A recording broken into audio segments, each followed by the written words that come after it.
Cuba, the capital of 21st century communism. By the US Department of State. This report was turned into an audiobook locally on my MacBook, without data centers.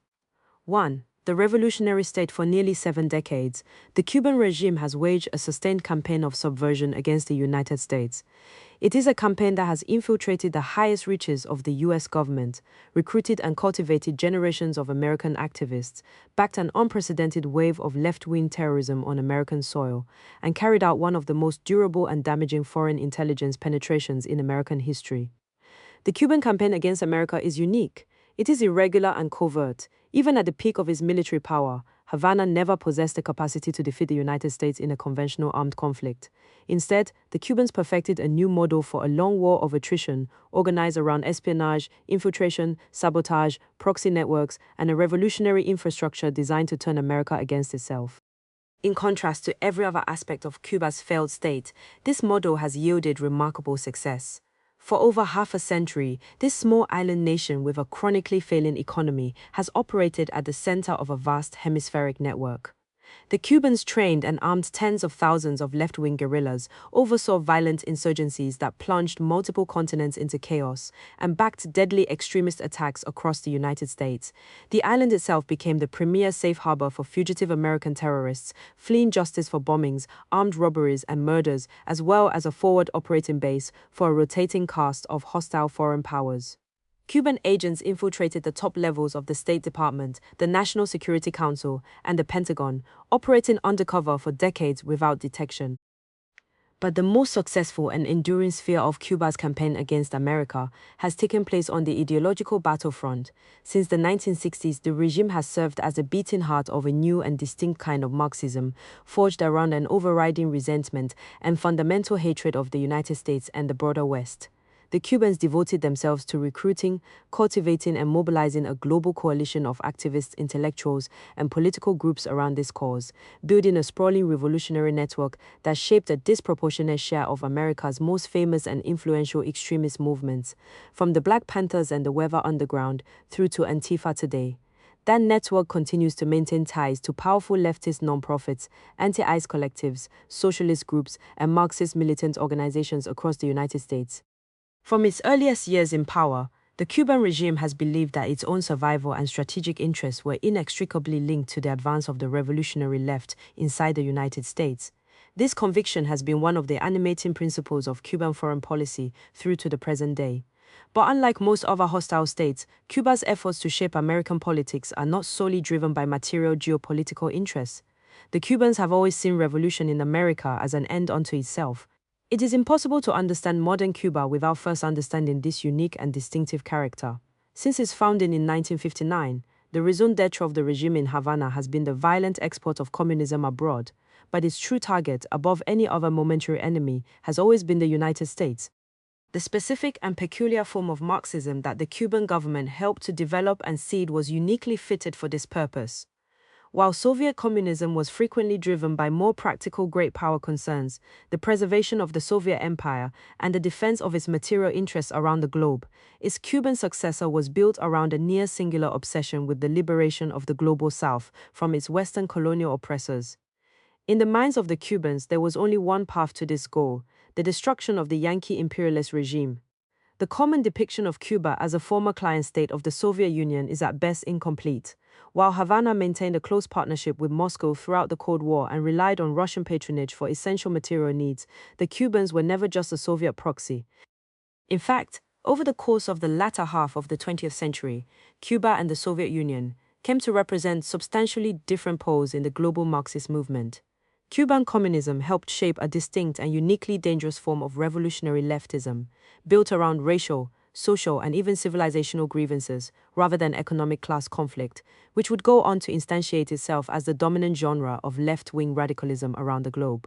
While the collapse of the Soviet Union and the profound economic and political changes in China largely rendered the Soviet model of communism extinct, the Cuban Marxist project not only survived, but thrived.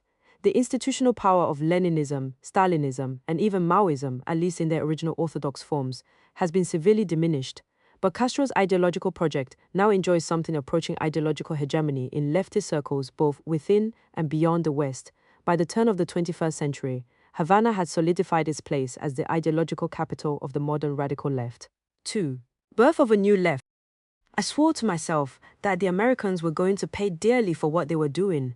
When this war is over, a much wider and bigger war will begin for me, the war that I'm going to launch against them. I'm saying to myself that this is my true destiny. Fidel Castro, in a letter to his aide and confidante Celia Sanchez in 1958, by the late 1950s, many on the Western left had become disillusioned with Soviet communism, both the institution and the ideology itself. The Soviet system looked increasingly exhausted, less the vanguard of a global revolution than a stagnant industrial bureaucracy ruled by aging party bosses. That perception was only heightened by Nikita Khrushchev's foreign policy of peaceful coexistence with the United States, which seemed to forfeit the dream of world communism for a stable balance of power between the capitalist and socialist spheres. For many young radicals, especially in the West, it felt like surrender. The left's alienation from the Soviets was accelerated by a series of scandals. In early 1956, Khrushchev delivered a now-famous speech at the 20th Congress of the Soviet Communist Party denouncing Stalin's crimes. The purges, show trials, mass executions, and brutal repression of alleged internal enemies.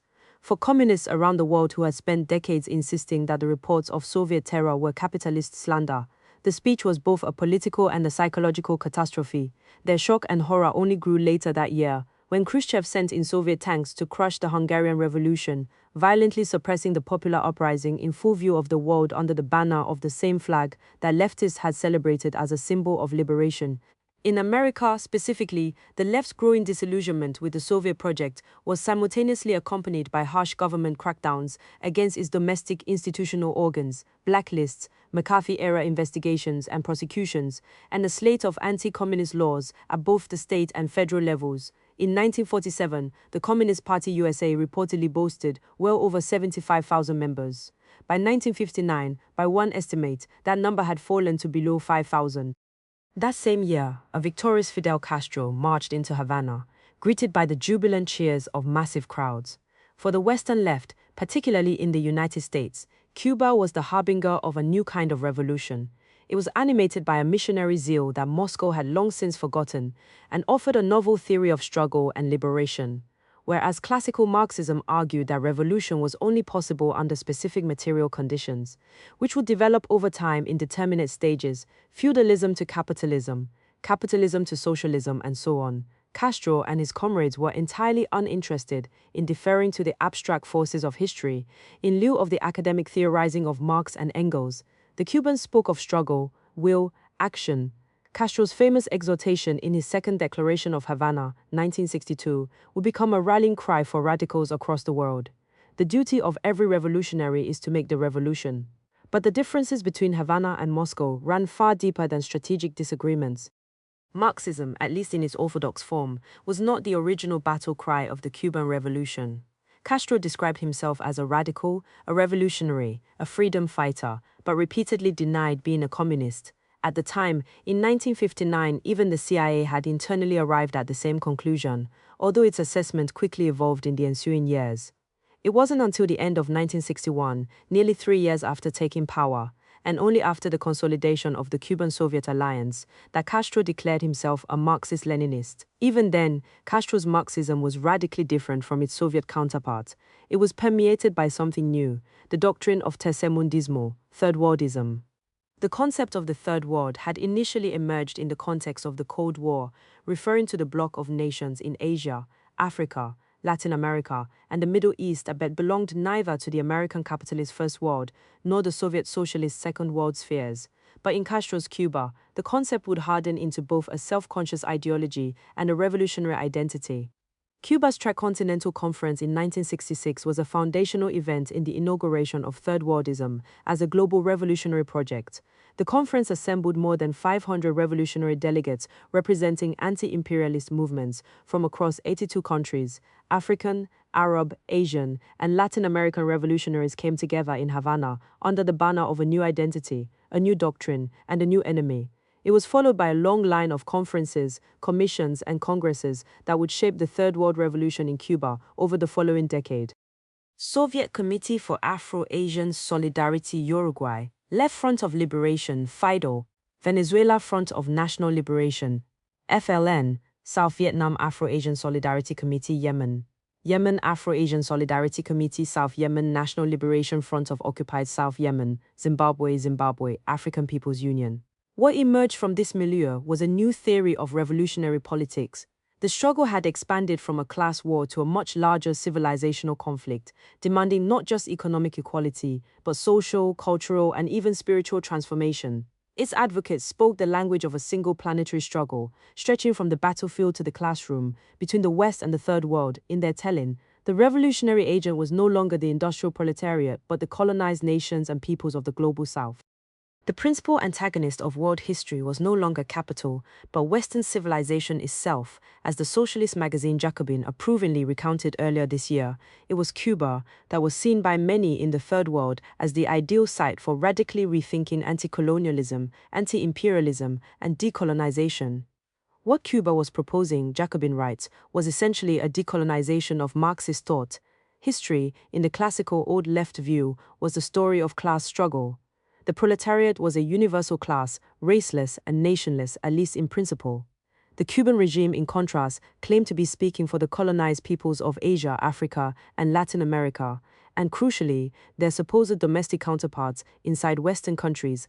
Castro, Che Guevara, and the other evangelists of Havana declared that the Third World was united by a single struggle for liberation, and that this struggle extended into the imperial metropoles themselves, to the racially oppressed peoples living within the Western powers. The Black American in Detroit in this telling was not a worker, first and foremost. He was a colonized subject, a revolutionary brother of the Vietnamese peasant and the Congolese rebel, a member of a distinctive Third World colony embedded in the heart of the empire. Havana was telling a new story, one that was both more romantic and more radical than its Soviet predecessor.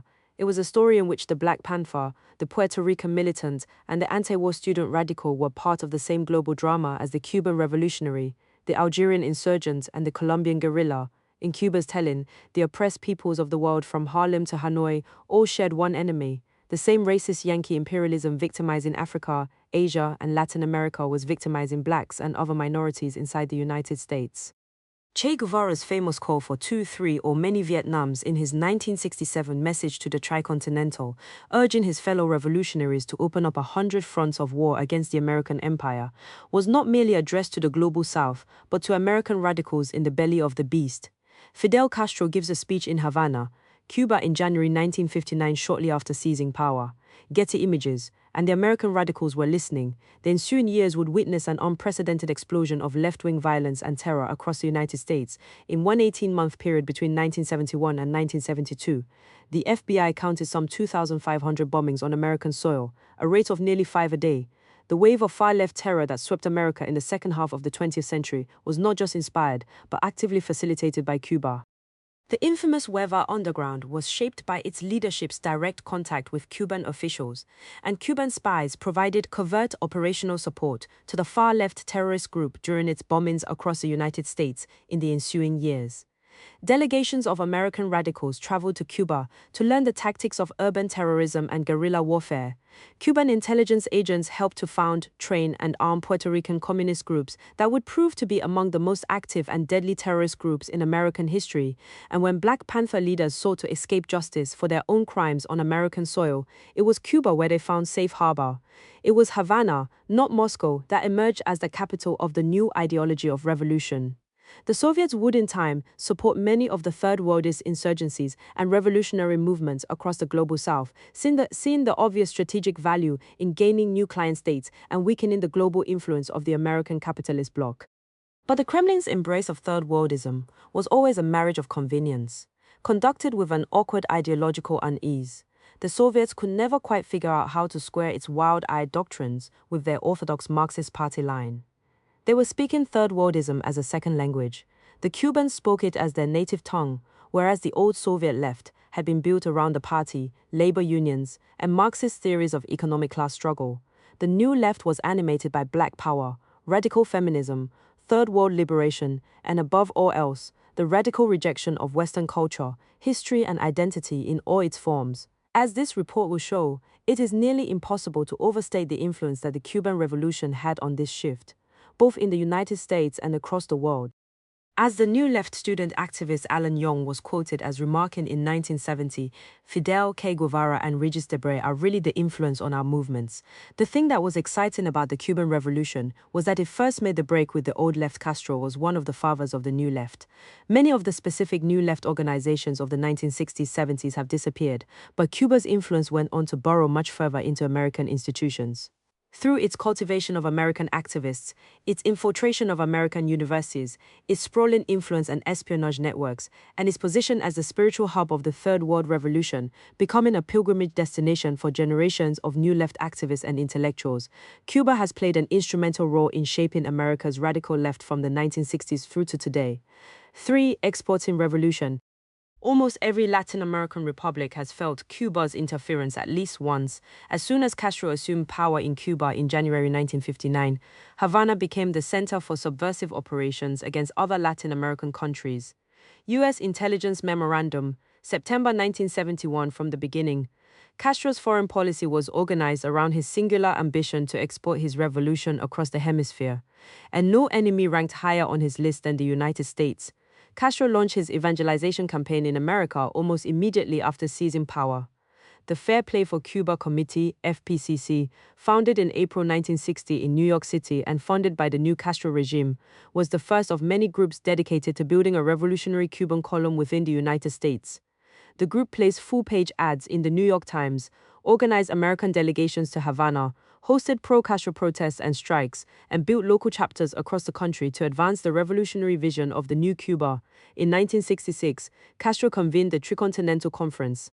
Among the organizations represented in the audience were the Palestine Liberation Organization, the Viet Cong, Puerto Rico's leftist pro-independence movement, South Africa's African National Congress, and the Zimbabwe African People's Union, whose guerrillas, including cadres trained in Cuba, would join forces with ANC militants to carry the African Revolution into Rhodesia the following year.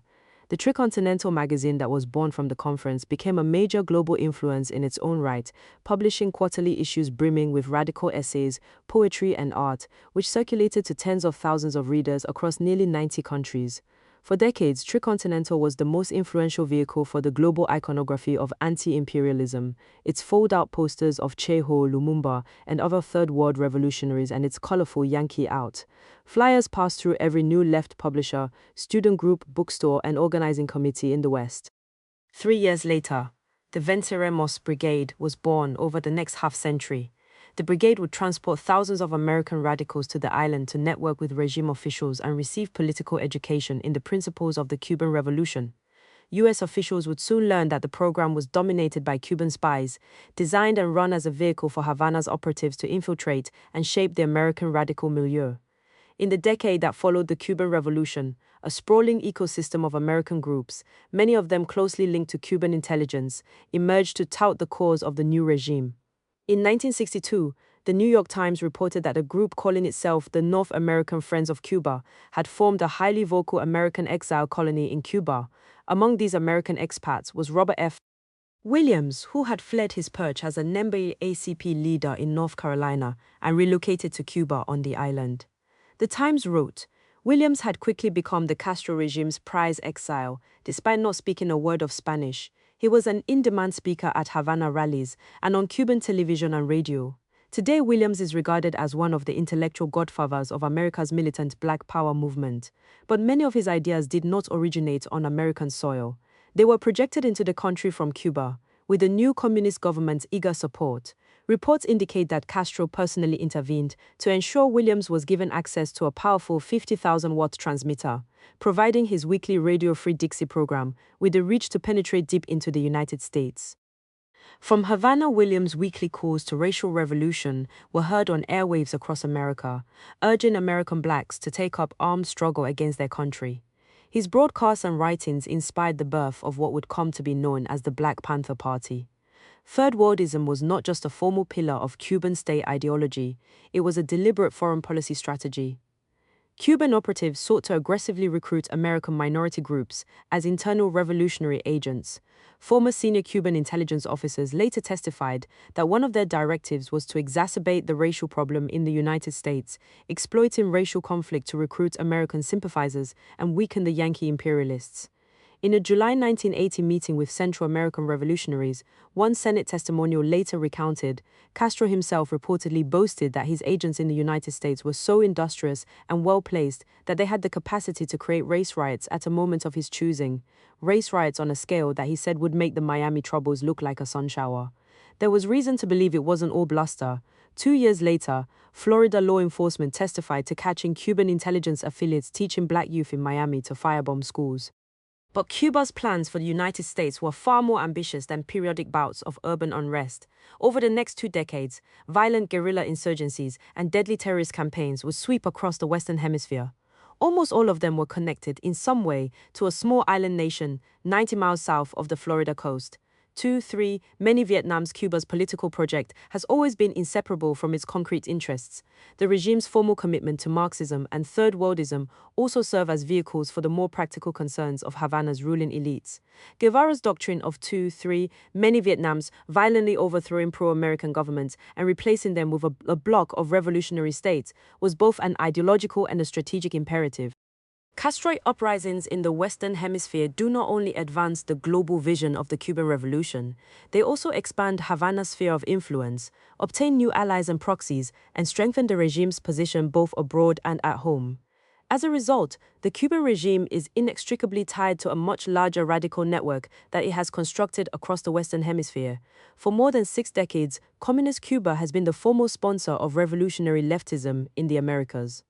Nearly all of the notable Marxist guerrilla movements in our hemisphere since 1959 have received some form of support from Havana.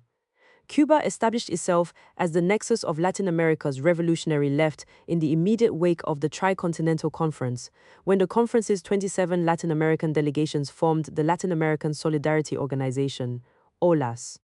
The organization was headquartered and run from Havana to coordinate the struggle against U.S. imperialism. At the inaugural OLAS conference the following year, Castro flatly announced, "We are absolutely convinced that, in the long run, there is only one solution, as expressed in the resolution. Guerrilla warfare in Latin America, Cuban-backed groups were already beginning to put that solution into practice." Almost immediately after taking Havana in January 1959, Castro began plotting armed assaults against neighboring governments, launching expeditions against Haiti, the Dominican Republic, Nicaragua, and Panama in just that year alone. Throughout the 1960s, his regime backed guerrilla groups in Venezuela, Colombia, Peru, Brazil, Paraguay, Argentina, and the Caribbean. In Uruguay, Cuba trained and armed the Tupamaros, a Marxist guerrilla group that carried out deadly attacks against domestic and foreign officials, including the kidnapping and execution of an American security advisor. The ensuing 61-day standoff became an international hostage crisis that ended with the guerrillas receiving safe passage to Havana. The fingerprints of this era of Cuban-backed terror are still imprinted on Latin American politics today. Colombia's outgoing president, Gustavo Petro, was a member of M19 himself. The Sandinista revolution was one of Havana's great victories in the hemisphere. In 1979, the Sandinista National Liberation Front, FSLN, named for Augusto Sandino, a Nicaraguan folk hero who led a guerrilla war against U.S. occupation in the early 20th century, overthrew Nicaragua's Somoza regime and established a revolutionary junta. Cuba was the patron of the insurgency, supplying what one 1979 NSC memo described as an unbelievable amount of arms to the leftist militants. It also served as a training site, safe haven, and operating base, including hosting a FSLN liaison in Havana to direct Sandinista propaganda over Radio Havana, and to keep in touch with representatives of other radical organizations across Cuba's continental networks. The Nicaraguan struggle became a major proxy battleground in the broader Cold War. The Sandinista victory in that struggle demonstrated the striking power of Cuba's revolutionary structure. Havana didn't just arm the FSLN, it had spent years cultivating the group as part of a continental network, training cadres on the island, hosting Sandinista representatives in Havana, and establishing itself as the operational node of the revolution, organizing a fractious cohort of radicals, which had previously been divided into squabbling rival factions, into a disciplined and unified movement. That movement also benefited from its integration into Cuba's broader proxy network. That network spanned the hemisphere, working through third countries, sympathetic governments, guerrilla cells, clandestine networks, and transnational leftist organizations that could move soldiers, weapons, money, and messages across Latin America and beyond. Via the Cubans, the Sandinistas were introduced to militants from the PLO and reportedly traveled to the Middle East to receive training in PLO camps there. In the final phase of the Nicaraguan struggle, the Sandinistas were not simply a local insurgency, they were the beneficiary of a hemispheric revolutionary supply chain, drawing on an expansive cast of Latin American allies, militants, and fellow travelers, all operating inside the political and logistical space that Havana had spent 2 decades building. By 1979, Cuba was reportedly sending trained guerrillas back into Nicaragua, supplying heavy weapons, and possibly even inserting its own Cuban specialists, as well as organizing, arming, and transporting an internationalist brigade of militants from several Central and South American extremist groups to fight alongside the FSLN Sandinista rebel forces, celebrate victory after ousting General Somoza in 1979.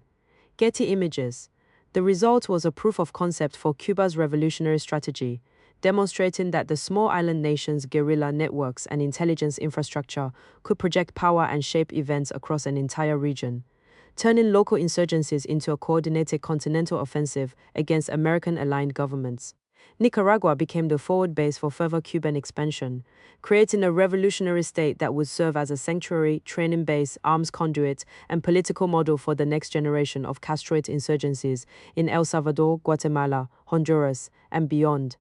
Puerto Rican revolutionaries were a source of particular interest for Castro's regime, so much so, in fact, that large shares of the entire movement were effectively built by Cuban intelligence services, created, as one 1999 Los Angeles Times report put it, in consultation with Cuban intelligence agents.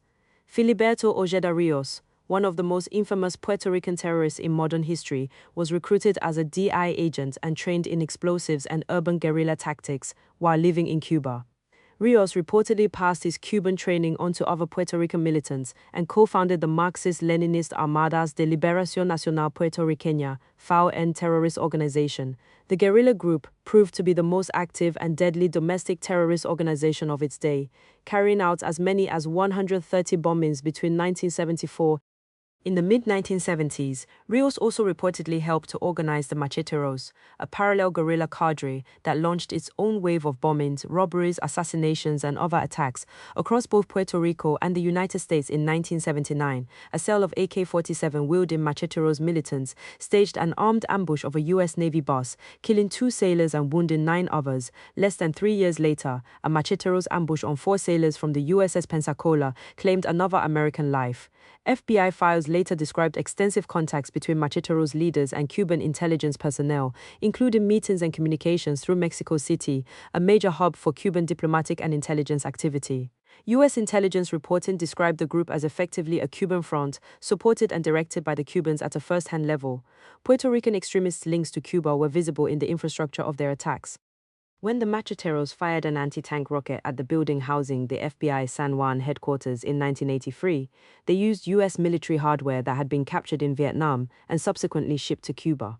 The same Havana-supplied weaponry was used 2 years later in the Macheteros rocket attack on a U.S. courthouse in San Juan that housed the U.S. Marshals Service and other federal agencies. In another instance, the Macheteros militant Victor Manuel Guerrino, who holds the record for the longest ever stint on the FBI's top 10 wanted fugitives list, led the armed robbery of more than $7 million from a Wells Fargo depot in 1983, hogtying and drugging a bank worker by jabbing a needle in his neck. According to later accounts from former Cuban intelligence officers, millions of dollars from the Wells Fargo haul were promptly smuggled to Cuba before Guerrino fled to take refuge on the island himself.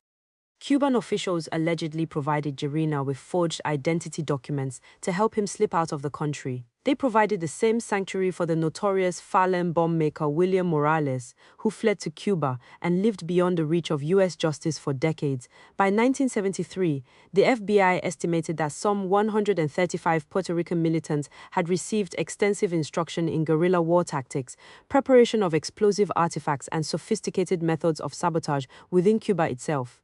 Venezuela-Cuba's revolutionary network did not disappear after the end of the Cold War. In fact, one of its most enduring victories did not come to fruition until nearly a decade after the fall of the Berlin Wall. In the 1960s, Havana mounted several failed campaigns to export revolution to Venezuela through guerrilla warfare, arms shipments, and insurgency attempts like the 1967 Machurucuto landing, in which cadres of Cuban-trained guerrillas and Cuban military personnel, directed by Castro himself, tried to launch a coastal raid of Venezuela in a quixotic effort to spark a communist uprising. Venezuela was among Castro's most coveted targets, and his regime devoted considerable resources to its revolutionary ambitions there. In 1963, for example, authorities on the Venezuelan coast unearthed a massive cache of several tons of weapons and ammunition, which they traced back to Havana after restoring partially obliterated imprints of the Cuban Army's coat of arms. None of these insurgent campaigns yielded the results Castro had hoped for. It wasn't until Hugo Chavez came to power in 1999 that Cuba's efforts bore fruit.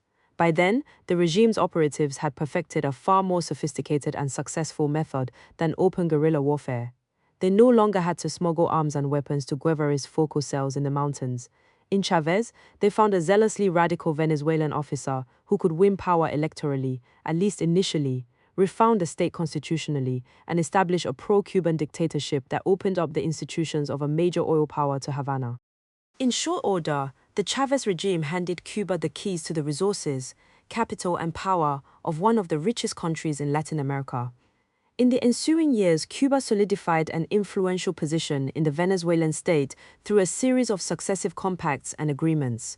Cubans supplied the personnel, expertise, and intelligence capabilities that helped Chavez build his new regime, exchanging Cuban doctors, trainers, technicians, and political operators for huge quantities of Venezuelan oil. This arrangement was a historic win-win for Havana. Not only was Venezuela's energy a critical lifeline for averting post-Soviet collapse, it also opened up new pathways for expanding Cuba's foothold in the nation. Tens of thousands of Cuban personnel poured into Venezuelan barrios, ministries, and social programs, forging patronage systems that tied poor communities to the new Bolivarian regime while giving Cuba an enormous human infrastructure on the ground. Cuban doctors, teachers, and social workers became the human capital for a socialist state-building project, overseen and operated by Havana. As Chavez sought to consolidate control and beat back threats to his power, Cuban advisors built him an internal security regime using mechanisms that the Castro regime had spent the past few decades perfecting, launching purges and loyalty vetting, expanding internal surveillance, and transforming the military into the regime's inward-facing police force. A confidential arrangement between Havana and Caracas authorized Cuban officials to train Venezuelan troops and agents, overhaul the nation's intelligence services, and build a vast new infrastructure for internal surveillance and repression, giving Havana control of everything from Venezuela's security services to key sectors of its economy. With Cuban spies strategically leveraged throughout each sphere, this arrangement continued to persist after Chavez's death. Famously, dozens of Cuban military and intelligence officers serving in Nicolas Maduro's personal detail were killed during the U.S. law enforcement operation to arrest the Venezuelan dictator earlier this year. The result was a new model for the post-Soviet Cuban network, one that had perfected the art of cultivating ideological allies, embedding personnel inside state institutions, converting social organizations into revolutionary infrastructure, hollowing out both state and non-state organizations from within, and transforming democratic institutions into regime beachheads. Venezuela became a second revolutionary capital, larger and richer than Cuba itself, while Cuba retained operational control. Together, Havana and Caracas built a regional bloc that could subsidize allies, contest American influence and power, and shape multilateral institutions on behalf of their anti-imperialist coalition. Global fingerprints. By the mid-1980s, Latin America was the site of more acts of international terrorism against U.S. targets than any other region in the world, largely driven by at least 24 Cuban-backed Marxist groups. Late 1980s estimates reported that Cuba had worked quietly to train, build up and unify some 27 leftist guerrilla groups across the region, totaling about 25,000 armed and trained members. In total, in 1986, Latin America accounted for about 55% of all incidents of terrorism involving U.S. targets. By 1989, it accounted for an estimated 64%. Cuba's revolutionary ambitions were not confined to the Western Hemisphere. Starting in the early 1960s, the regime set up a network of training facilities around Havana that taught tens of thousands of militants from Latin America, Africa, the Middle East, and eventually North America how to handle weapons, prepare explosives, and carry out urban guerrilla tactics. In the first 3 decades of the Castro regime, at least 20,000 guerrillas from virtually every Latin American nation had attended terrorist training camps in Cuba. From the mid-1970s to the mid-1980s, another 20,000 people from around the world traveled to the island to undergo revolutionary education at Cuba's Isle of Youth complex. One former Cuban intelligence agent recounted running training camps that instructed as many as 1,500 men a year in paramilitary tactics. Outside of Cuba itself, Cuban advisors and intelligence agents ran terrorist camps across the globe, from the Middle East to Southern Africa. Despite being a small island state, Cuba's outsized and remarkably effective security apparatus dispatched instructors, advisors, intelligence officers, and conventional soldiers and weapons across Africa and the Middle East. Declassified CIA reporting from 1966 had already identified Havana as playing a substantial role in training and advising a number of African extremist organizations and assisting radical African governments. Within a decade, that infrastructure had metastasized into a continent-wide revolutionary supply chain, with Cuban cadres running guerrilla camps and often fighting alongside Marxist and Third Worldist movements across the continent. In the 1980s, CIA estimates placed some 49,000 Cuban personnel in sub-Saharan Africa, 80% of whom were combat troops or military advisors operating across a dozen countries in the region. In total, by Cuban state media's own official count, some 385,908 Cuban combatants took part in internationalist Third World struggles in Africa. 4. An espionage empire. I would rank them as probably the most aggravating intelligence service I've ever worked against.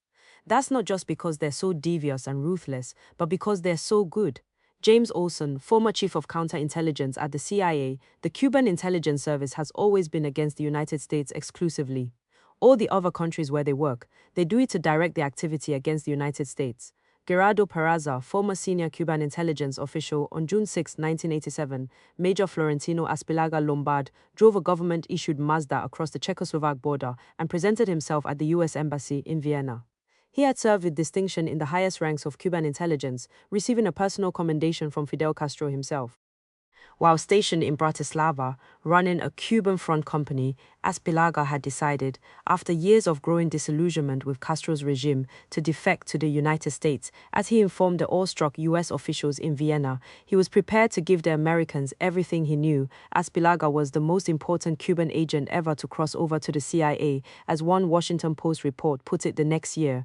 But the even larger bombshell came next. After being flown to a U.S. Army base in Germany for debriefing, Aspilaga disclosed, and the CIA later independently confirmed, that virtually every spy the CIA had recruited inside Cuba since the communities and blend into American society with relative ease, leveraging cultural and linguistic fluency that Soviet spies often lacked. This deep understanding of the United States, combined with the discipline and ideological commitment instilled by the Castro regime, made the DI a uniquely dangerous and effective intelligence service. Communities, university campuses, and activist circles with ease, something Soviet officers were often too conspicuous to do. As one retired U.S. official put it bluntly in 2002, the Cubans were much more successful at bringing people aboard and gathering information, because they were Latin and they were kind of glamorous. We're much more open to Latins than we are to people with steel teeth and a Slavic accent. Today's DI continues to enjoy many of the same competitive advantages. Cuba's access to the United States remains a unique value proposition for anti-American states and actors. Like every other aspect of Cuba's subversion network, the threat posed by DI today is compounded by its alliance with America's most prominent adversaries across the world. Rather than spying on America on behalf of the Soviet bloc, modern Cuba funnels the information and intelligence its agents collect in the United States to adversarial states such as China, Russia, Iran, and North Korea. The Soviet Union's collapse in 1991 imposed resource constraints on Havana, but did not dismantle the agency's capabilities. It retained its tradecraft, files, and agent networks, particularly within the United States. Intelligence sharing relationships were rebuilt. What was once shared with the KGB was now shared with a new constellation of hostile states and groups.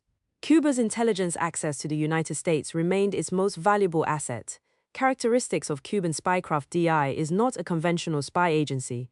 It is intimately linked to every node of Cuba's global network.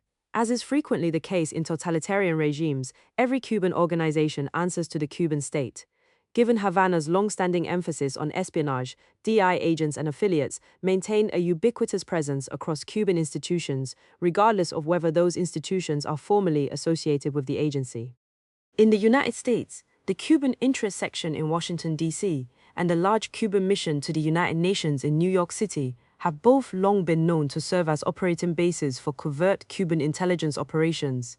U.S. counterintelligence officials have asserted that every single accredited diplomat at Cuba's UN mission is an intelligence agent.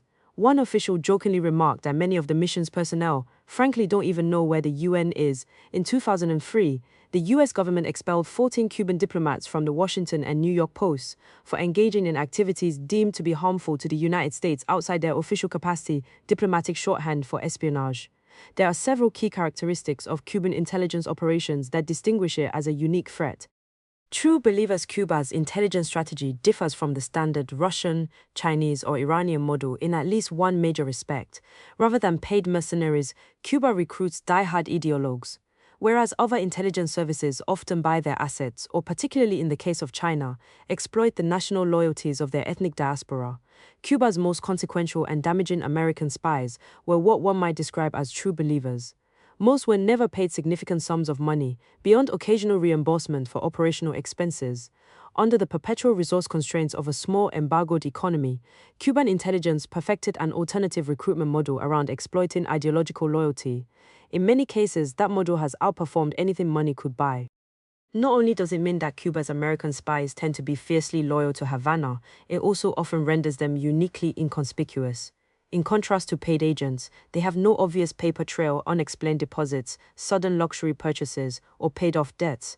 This is one reason why U.S. universities are one of the premier targets of Cuba's subversive activities, serving as fertile ground for recruiting ideologically sympathetic young Americans who will ascend to positions of influence, power, and access.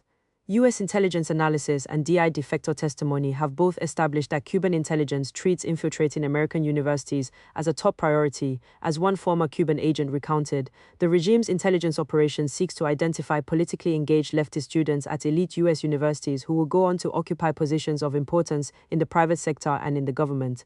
DI does this through both overt partnerships and covert intelligence operations, exploiting ideological affinity among left-wing students and faculty to both expand its fellow travelers' nexus and recruit active agents.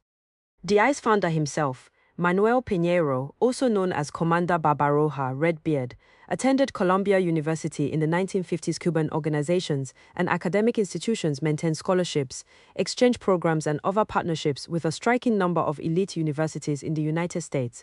As of 2023, the University of Havana, a key node in the Cuban intelligence network, purportedly held educational exchange agreements with nearly 80 U.S. universities.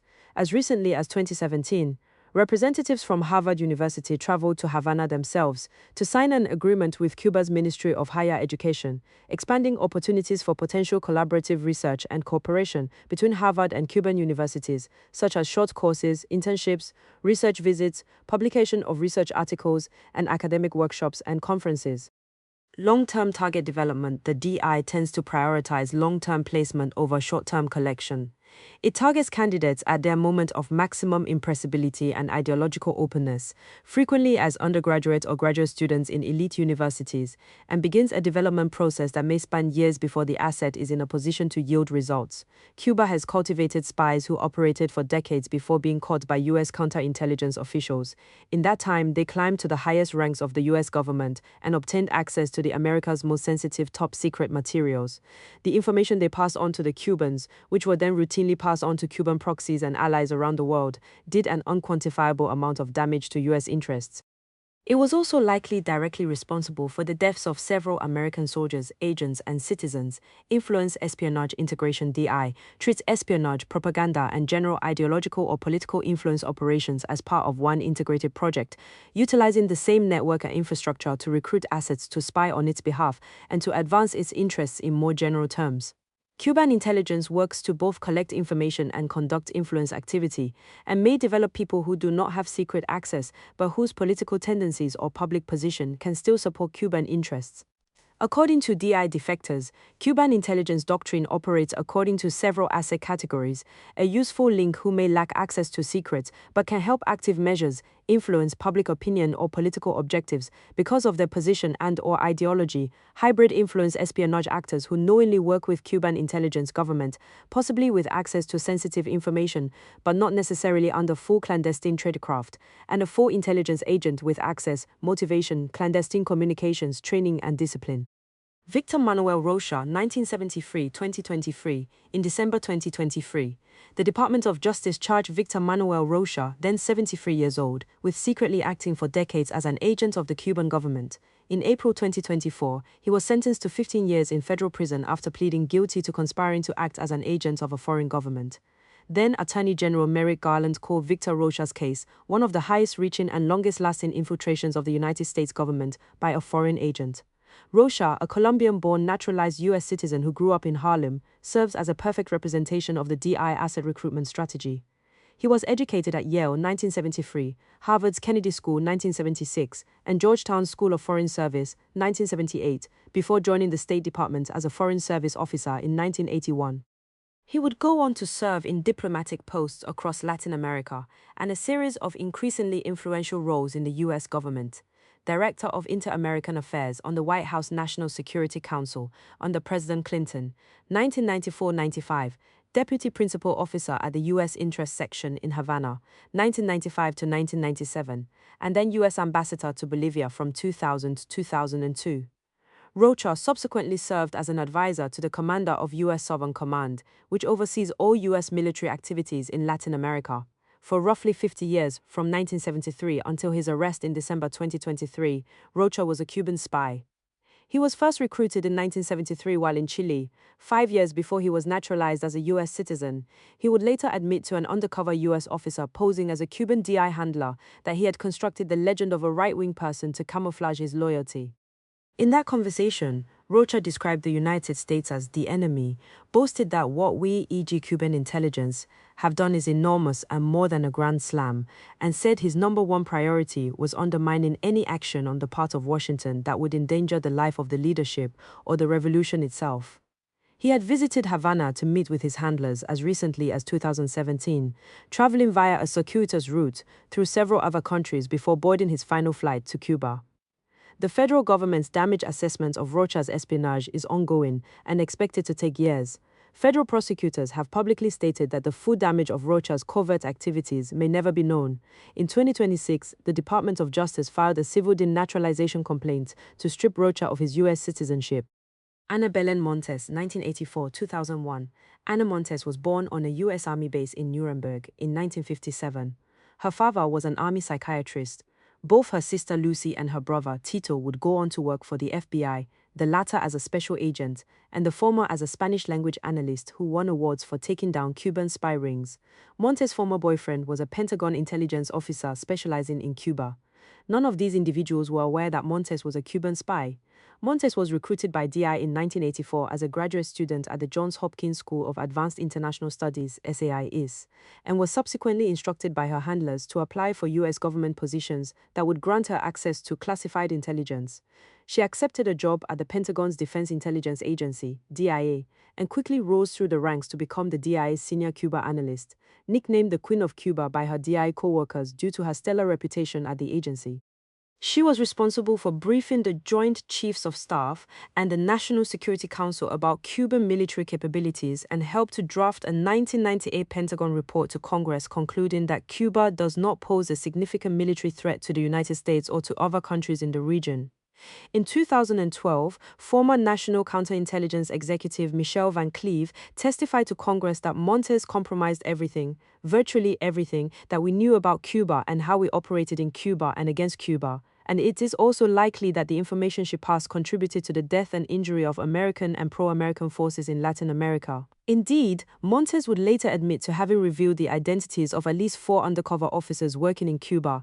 In one interchange, a Cuban intelligence officer thanked Montes for revealing a U.S. agent's identity, noting, "We were waiting here for him with open arms." She allegedly fed Cuban intelligence the location of a secret U.S. military base in El Salvador, which may have led to the death of an American Green Beret commando when pro-Cuban leftist guerrillas attacked the base Weeks visited, and was briefed on it in her capacity as a U.S. intelligence analyst. She also revealed the existence of a secret multi-billion-dollar US satellite program used to gather intelligence on Russia, China, and Iran. In spite of this, Montes passed a DIA polygraph in 1994 after a decade of active espionage. Part of her espionage training from Cuban agents included techniques for successfully lying without detection during a polygraph test. Montes was arrested in September 2001, 10 days after the September 11th attacks. Investigators were originally inclined to keep monitoring her to identify her Cuban handler or catch her in a face-to-face meeting, but 9/11 accelerated their timeline. Montes had been selected as a team leader to process target lists for the US invasion of Afghanistan that would launch the following month. Officials feared the Cubans would pass US war plans they obtained from Montes on to the Taliban. When the Department of Defense's Inspector General completed a review of the case in 2005, it found no credible evidence that Montes accepted any significant financial compensation from the Cubans. Her motives were purely political. The review found that her ideological disposition fostered a negative view of US foreign policy, and that fixation coupled with a sense of moral righteousness sealed her commitment to a cause from which there was no alternative, at least in her mind. Montes was released in January 2023 and is believed to have moved to Puerto Rico.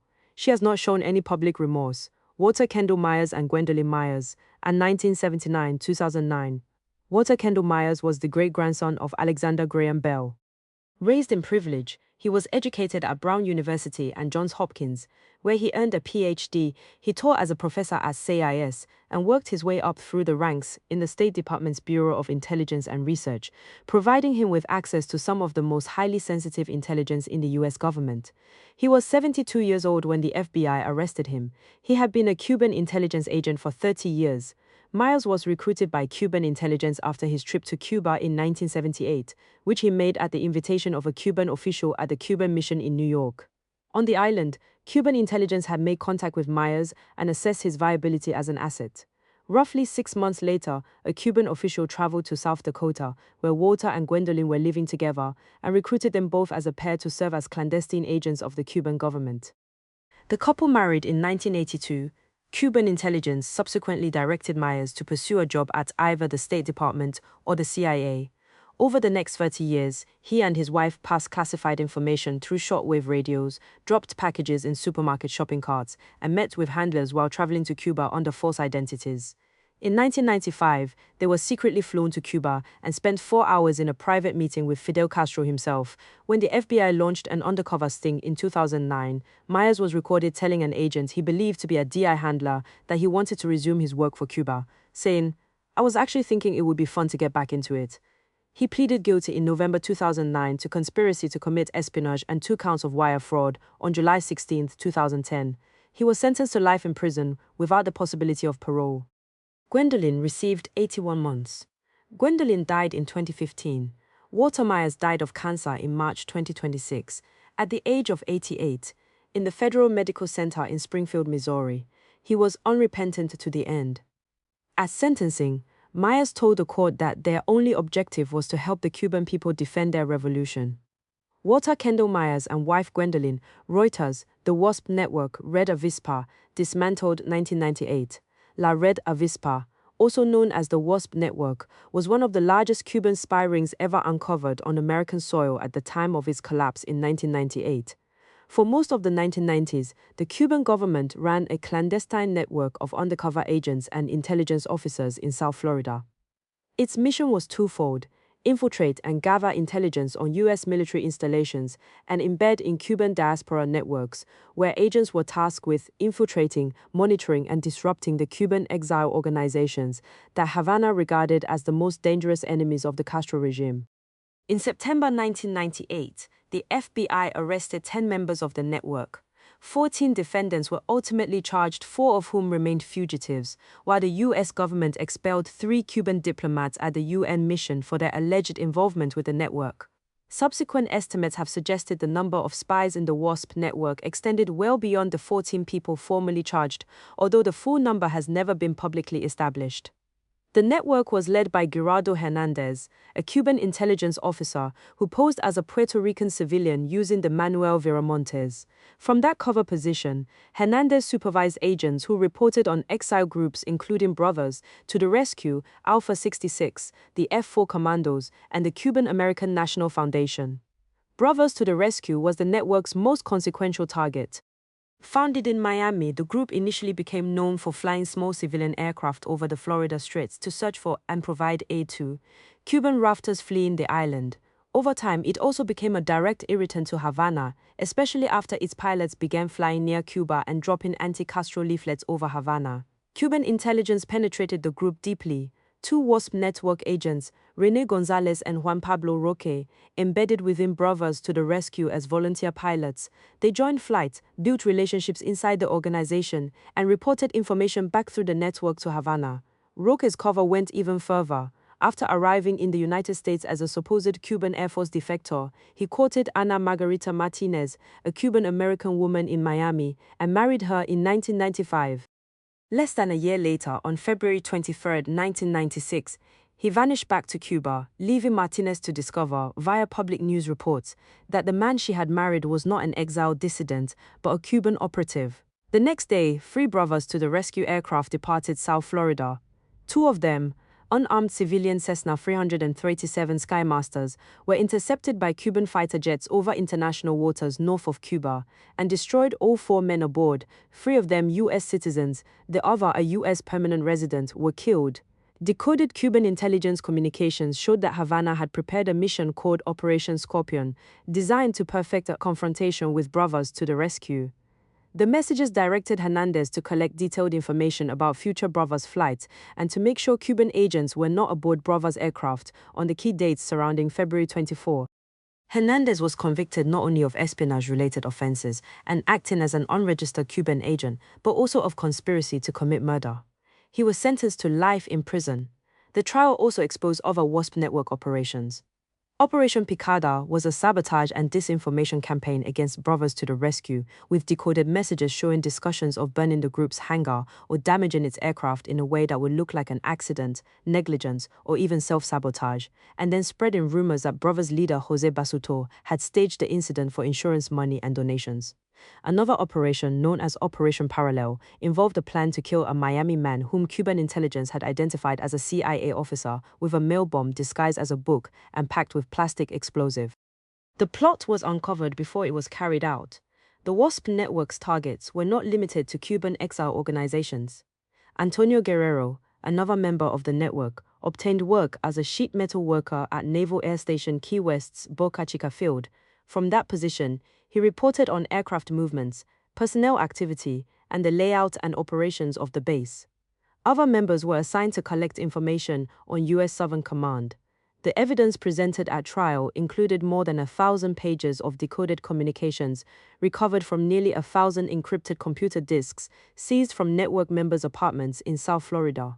The 5 men tried and convicted in Miami, Gerardo Hernandez, René González, Antonio Guerrero, Ramon Labañino, and Fernando González Llort, became known as the Cuban Five. Havana and its allies in the international left turned them into political martyrs, building a global Free the Five campaign that lasted for years. In December 2014, in concurrence with the Obama administration's broader opening to Cuba, the remaining 3 imprisoned members, Hernandez, Labañino, and Guerrero, were released in a diplomatic package that simultaneously secured the release of a U.S. intelligence asset who had been imprisoned in Cuba for nearly 2 decades. At the same time, Cuba also freed USAID contractor Alan Gross. Hernandez, having served roughly 16 years for, among other crimes, conspiracy to murder American citizens, returned to Havana to a hero's welcome. Fernando González Llort, one of the convicted WASP network officers, returned to Cuba after serving his sentence and was later made president of the Cuban Institute of Friendship with the Peoples, or ICAP, the regime's main organization for fostering relationships and contacts with American activists. ICAP and its affiliated travel agency were formally designated for sanctions by Secretary Rubio in June 2026. In 2019, González personally welcomed the Venceremos Brigade's 50th anniversary delegation in Havana. 5. Revolutionary tourism. Name any disturbance in the United States on campus, in the streets, anywhere, and I'll name you the leaders of it who have been to Cuba. Unnamed State Department official, 1970 Venceremos Brigade. The Venceremos Brigade, described in one Senate report as among the most extensive and dangerous infiltration operations ever undertaken by a foreign power against the United States, has brought some 10,000 American activists to Cuba since its first contingent in 1969.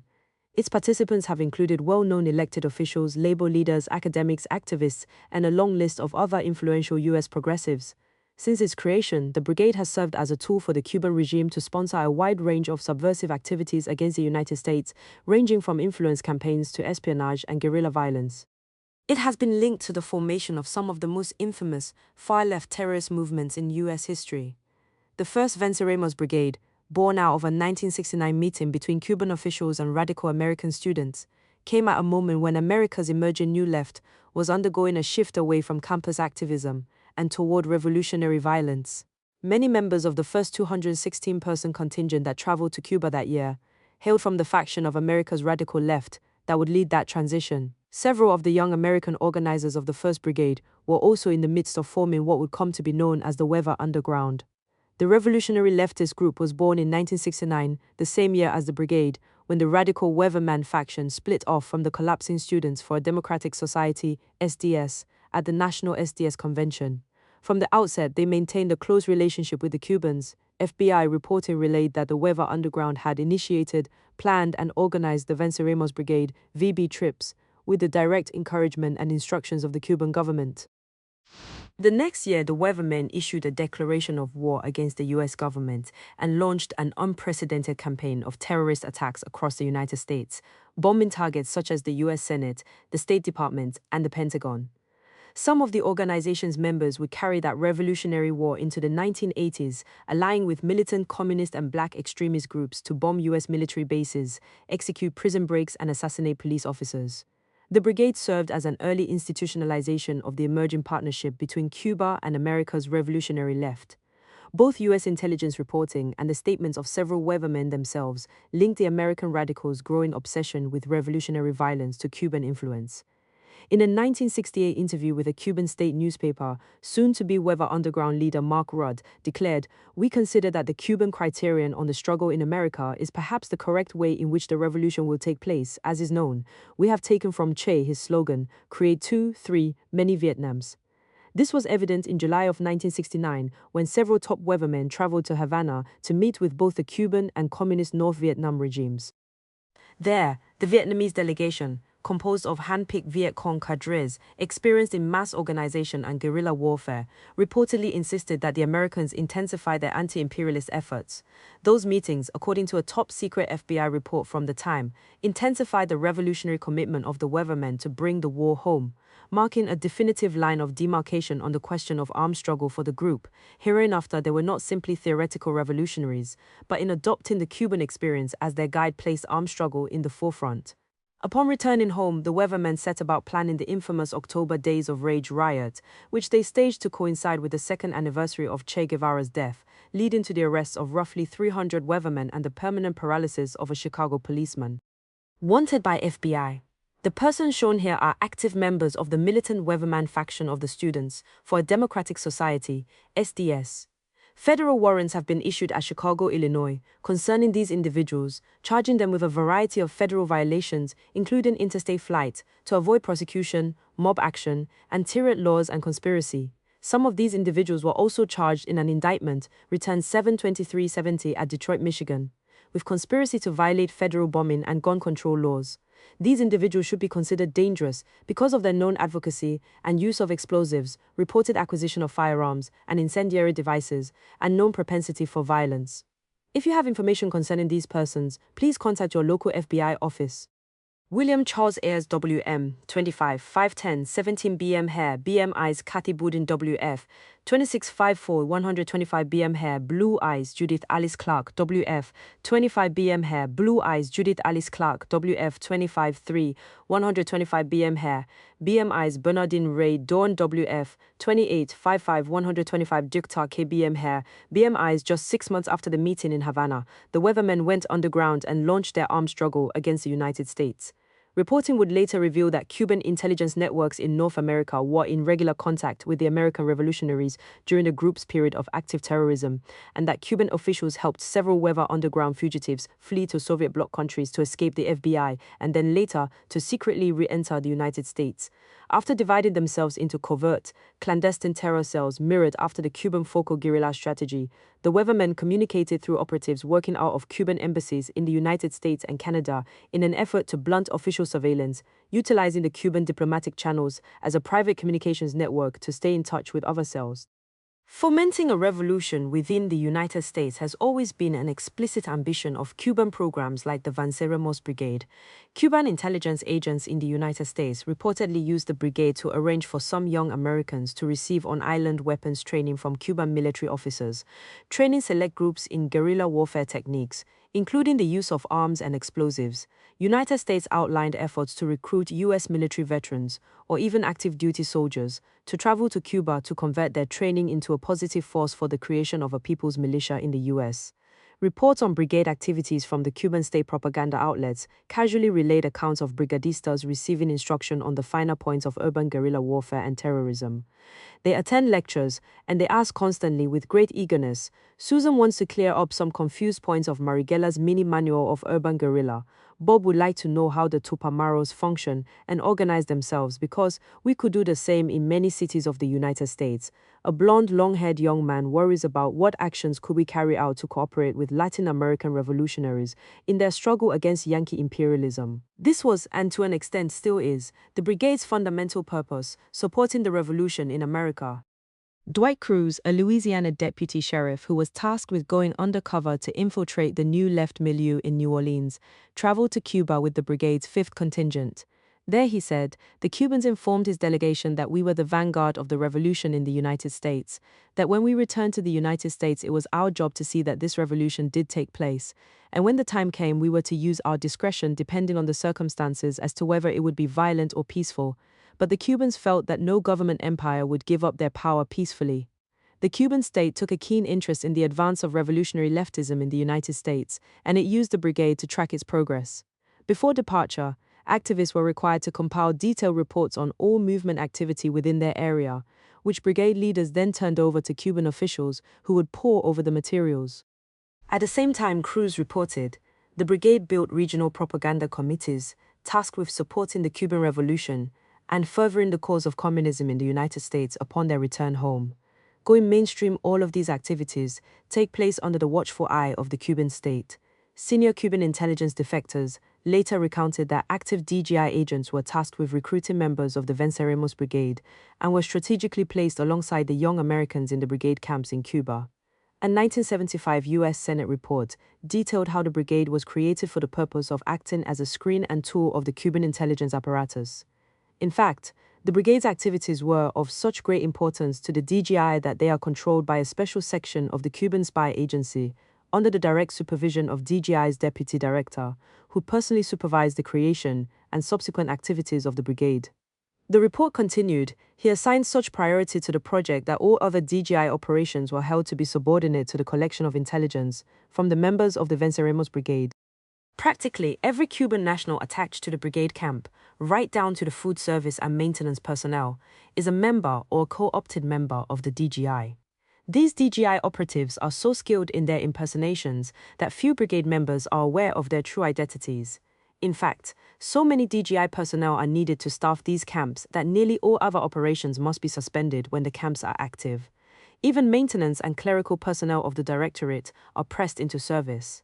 Over the past half-century, programs like the Brigade have helped Cuba infiltrate and establish a foothold in a series of radical American political movements. Increasingly, its reach has also extended to mainstream liberal institutions, elite academia, major nonprofits and NGOs, and even the Democratic Party itself. This has been driven in part by the rehabilitation and mainstreaming of many of the ideas and figures of the revolutionary 1960s era left. Bernardine Dawn, for example, was one of the Weather Underground co-founders who traveled to Havana to meet with Cuban and Viet Cong officials in July 1969 and subsequently helped to orchestrate a string of terror attacks on American soil. Dawn was the author of the Weather Underground's first communique declaring war against the U.S. government in 1970. Despite having once been one of the FBI's 10 most wanted fugitives, Dawn went on to work at the elite white shoe law firm Sidley and Austin, and was later hired as a professor at Northwestern Law School, where she taught for over 20 years. In 1995, Barack Obama launched his first ever run for political office in the living room of Dawn and her husband Bill Ayers, another co-founder of the Weather Underground, who would go on to become professor of education at University of Illinois at Chicago. Dawn was hardly the only former Venceremos radical to transition into mainstream power. Susan Rosenberg is a brigade alumna who later joined the May 19th Communist Organization, a particularly violent terrorist offshoot of the Weber Underground that was responsible for the murder of 2 police officers and a security guard in 1981. She later became the vice chair of the board of Thousand Currents, a powerful progressive non-profit that served as fiscal sponsor of the Black Lives Matter Global Network Foundation. The brigade's alumni roles also include not one but 2 mayors of Los Angeles. The first, Antonio Villaraigosa, served as mayor from 2005 to 2013. Prior to that, he had served as Speaker of the California Assembly.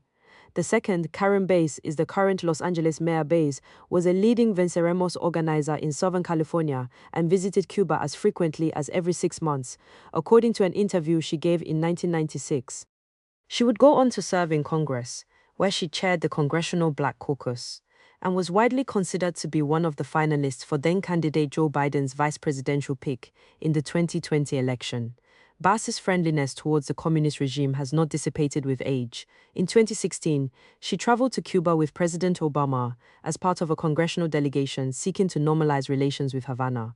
When Castro died that same year, she released a statement mourning the passing of the Comandante en Jefe as a great loss to the people of Cuba, and extending her condolences to the Cuban people. Karen Bass, 1970.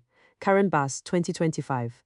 Other brigade alumni include senior Department of Labor officials, presidents of the National Lawyers Guild, members of presidential transition teams, the founder of Mother Jones, and several other notable magazine editors, leaders of powerful labor unions and advocacy groups, think tank executives, and a suite of professors at top U.S. universities.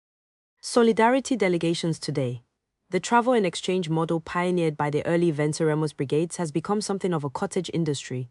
On top of the still-running Venceremos brigades, other recurring U.S. delegations to Cuba now include the International May Day Brigade, Witness for Peace Solidarity Collective Delegations, and Friendshipment Caravans, which have been run since 1992 by IFSCO Pastors for Peace to demonstrate to the Cuban people that they have allies, even in the belly of the beast in the U.S. A common turn of phrase among members of the Cuba network, celebrity leftist streamer Hassan Piker worked with a Ketchum, Idaho-based media organization called Belly of the Beast LLC to produce a pro-Cuba documentary during his recent trip to the island.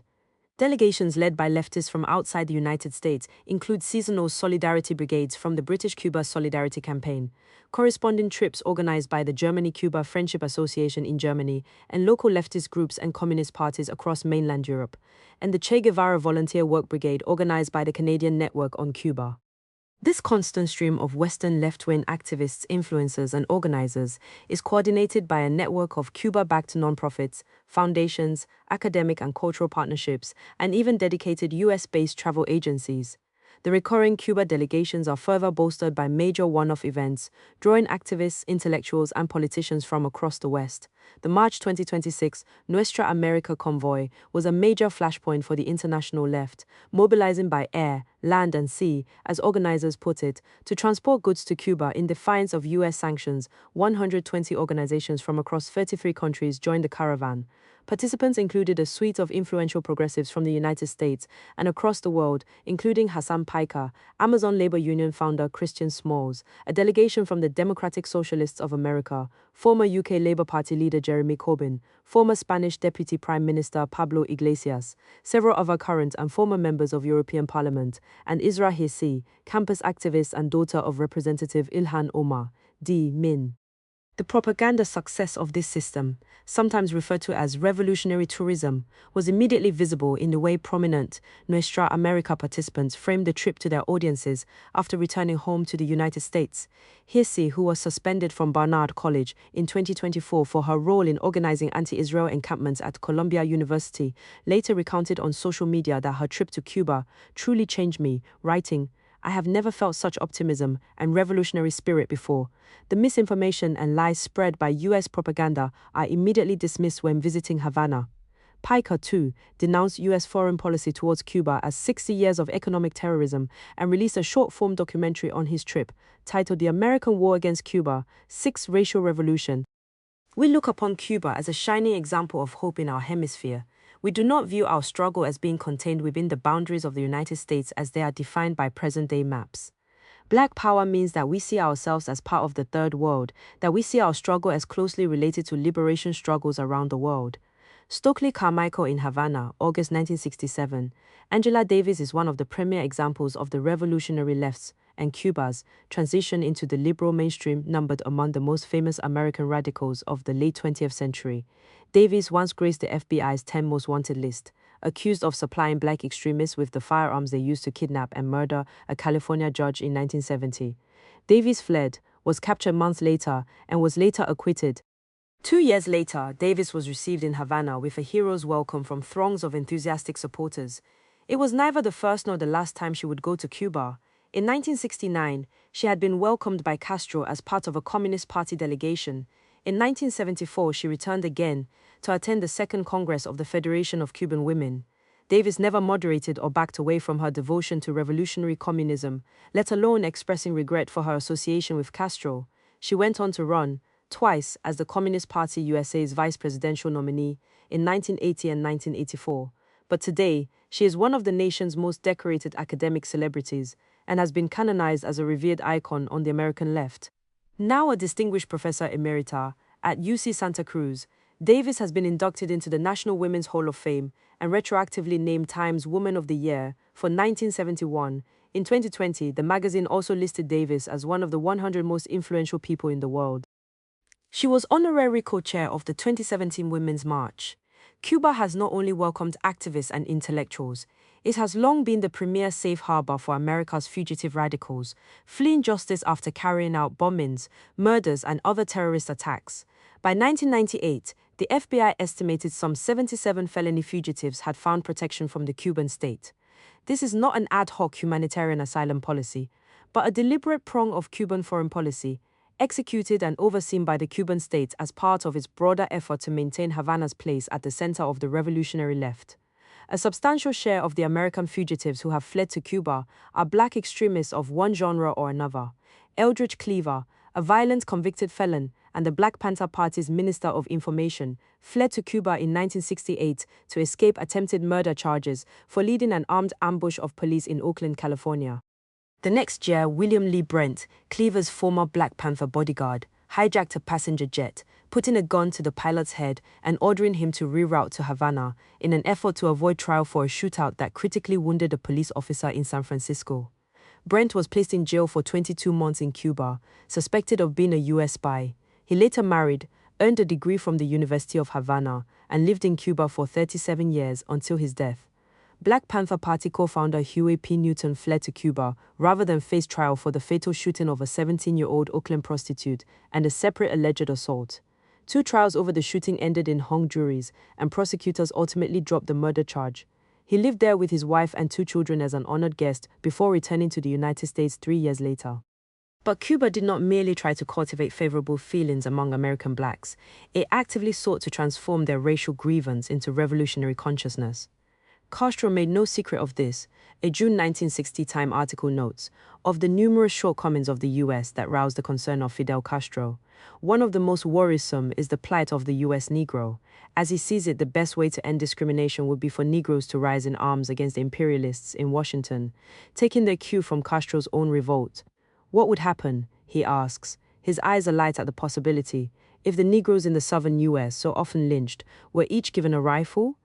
Robert F. Williams was an early iteration of the Castro government's protracted effort to organize the black minority as internal revolutionary agents. Williams first visited the island as part of a delegation of radical black activists in 1960, where he and several other founding ideologues of what would later become the Black Power movement, Harold Cruz, John Henrik Clark, Leroy Jones, Amiri Baraka, and Julian Mayfield were welcomed by Castro and shared a stage with him in Cuba. Robert F. Williams at a press conference in Detroit, Michigan, December 10, 1975. Getty Images. Williams's Cuban state-backed broadcasts and writings played a key role in the formation of the budding Black Power movement. Williams' newsletter, The Crusader, accumulated tens of thousands of subscribers and was circulated and distributed by the famous Student Nonviolent Coordinating Committee (SNCC). Williams was cited by SNCC members as inspiration for the group's subsequent embrace of armed militancy. While in Cuba, Williams authored Negroes with Guns, 1962, the book Huey Newton would later describe as one of the key intellectual influences for the Black Panthers. Williams was also close friends and political partners with Malcolm X, who praised the former as just a couple of years ahead of his time. The Nation of Islam spokesman invited Williams to speak several times at his mosque and even sought to raise money to buy military carbines, machine guns, and dynamite for Williams' militant cadre in North Carolina. The relationship between American black radicals and Cuba sources back to the founding ideology of the Cuban regime itself. From the first years of the revolution, Castro sought to identify his internationalist struggle against American power from abroad with the black struggle against American power from within. Havana's official doctrine treated American blacks as an oppressed people inside the imperial core, linked by racial kinship and political destiny to the colonized peoples of Latin America, Africa, and Asia. Castro's 1962 Second Declaration of Havana speech declared an irrepressible solidarity between Latin America's disinherited racial groups and their brothers in the North, who could not ride in the same vehicles as their white compatriots, nor attend the same schools, nor even die in the same hospitals. Cuban propaganda organs like Tricontinental cheered that the radical Negro vanguard is becoming aware that their fight is a part of the independence movement of the colonized peoples and that their enemy is Yankee imperialism. In the United States, many black radicals enthusiastically agreed. In 1961, a cohort of leading black intellectuals and activists, sponsored by the Fair Play for Cuba Committee, published an open letter condemning the U.S. government-backed invasion of the Bay of Pigs. The authors, which included Robert Williams, Leroy Jones, and W.E.B. Du Bois, framed the U.S.-Cuba conflict in explicitly racial terms, condemning the gang of ousted white Cuban politicians who had led the Bay of Pigs invasion in an effort to crush a free people linked to us by bonds of blood and a common heritage. The letter made a point of noting that 1/3 of Cuba's people are Afro-Cubans of the same African descent as we. The authors framed the struggle for black civil rights in the United States and Cuba's fight against American imperialism as linked, exhorting their fellow American blacks. Afro-Americans, don't be fooled. The enemies of the Cubans are our enemies, the Jim Crow bosses of this land where we are still denied our rights. Black power, in this framework, was not merely a domestic demand for rights, but a front of the global anti-colonial war being waged inside the imperial core. Indeed, Stokely Carmichael's 1967 speech at the Organization of Latin American Solidarity, OLAS, titled Black Power and the Third World, described blacks as internal colonies within the United States in both practical economic and political terms. Carmichael told the audience in Havana, black communities in America are the victims of white imperialism and colonial exploitation. Thus, black power means that we see ourselves as part of the third world, that we see our struggle as closely related to liberation struggles around the world. There is only one place for black Americans in these struggles, and that is on the side of the third world. Cuba's role in forming this militant third worldist consciousness among black radicals was not just ideological, but institutional. The regime worked doggedly to build close political relationships with many of the leaders of the Black Power movement as it solidified its place as the world revolutionary capital. Carmichael attended OLAS as an honorary delegate and received a personal tour of the island by Castro behind the wheel of a jeep. The Cuban leader heaped praise on Carmichael, reportedly introducing him to a 400,000-person crowd in Havana as one of the most distinguished pro-civil rights leaders in the United States. The next month, he hailed Carmichael's visit as the strengthening of relations between the revolutionary movement of Latin America and the revolutionary movement inside the United States, predicting that the revolution in America would come from its Negro sector. Carmichael, for his part, praised the Tricontinental magazine as a Bible in revolutionary circles. Figures like Carmichael typified Cuba's influence in driving a faction of the black civil rights movement to embrace political violence, shifting from a desire to integrate into American society to a determination to wage revolution against it. Carmichael, who later changed his name to Kwame Ture, entered U.S. politics through the mainstream channels of the civil rights movement, leading SNCC nonviolent organizing efforts in the South. But by the mid-1960s, as chairman of the SNCC, Carmichael emerged as one of the most radical and extreme early proponents of Black Power, a term that he himself was credited with popularizing. Black Power was more than a slogan. It was a declaration of a fundamental break from the dominant integrationist theory of change associated with Martin Luther King Jr. and the mainstream civil rights movement.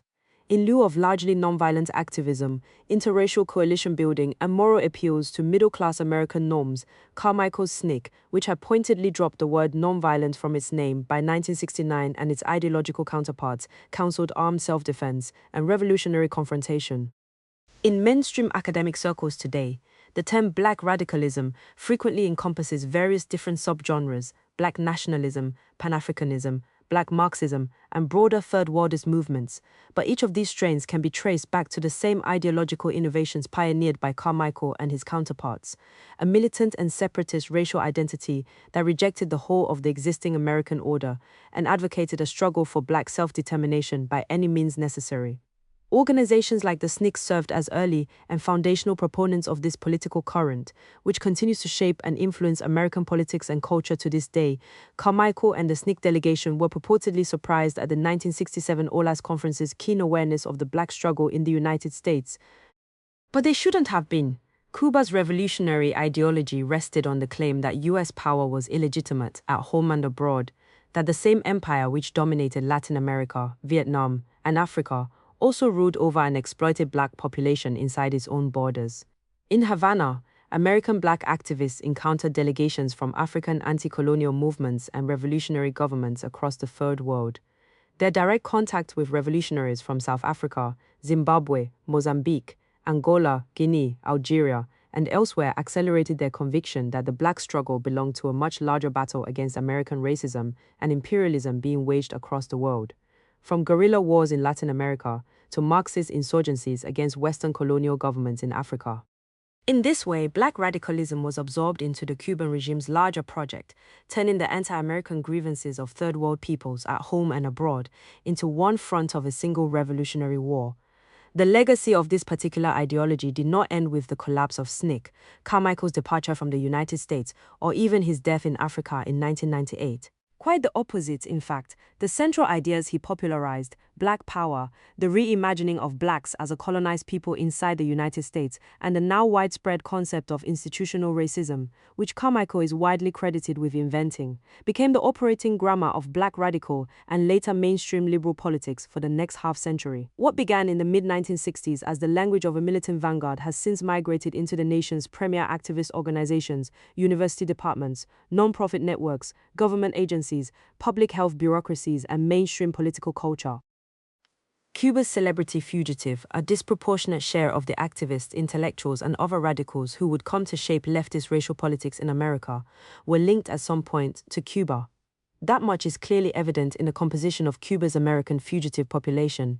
Among the remaining fugitives who may still be alive on the island is Charles "Charlie" Hill, one of 3 militants from the Republic of New Africa, a Black separatist movement that sought to claim Louisiana, Mississippi, Alabama, Georgia, and South Carolina as an independent Black nation, who murdered a New Mexico police officer and then hijacked an airliner to Havana in 1971. The Republic of New Africa's first president was none other than Robert Williams. The most famous of these names was Assata Shakur, a former Black Panther. Shakur joined the Black Liberation Army (BLA) in the early 1970s, described by federal law enforcement as one of the most violent militant organizations of the period. The BLA was openly and explicitly committed to what it described as the revolutionary executions, e.g. targeted murder of police officers, and the expropriation, e.g. robbery of money from the white supremacist capitalist system. The group carried out dozens of violent attacks in the 1970s, including assassinations, armed robberies, prison breaks, bombings, and the murder of, according to some estimates, more than 12 police officers.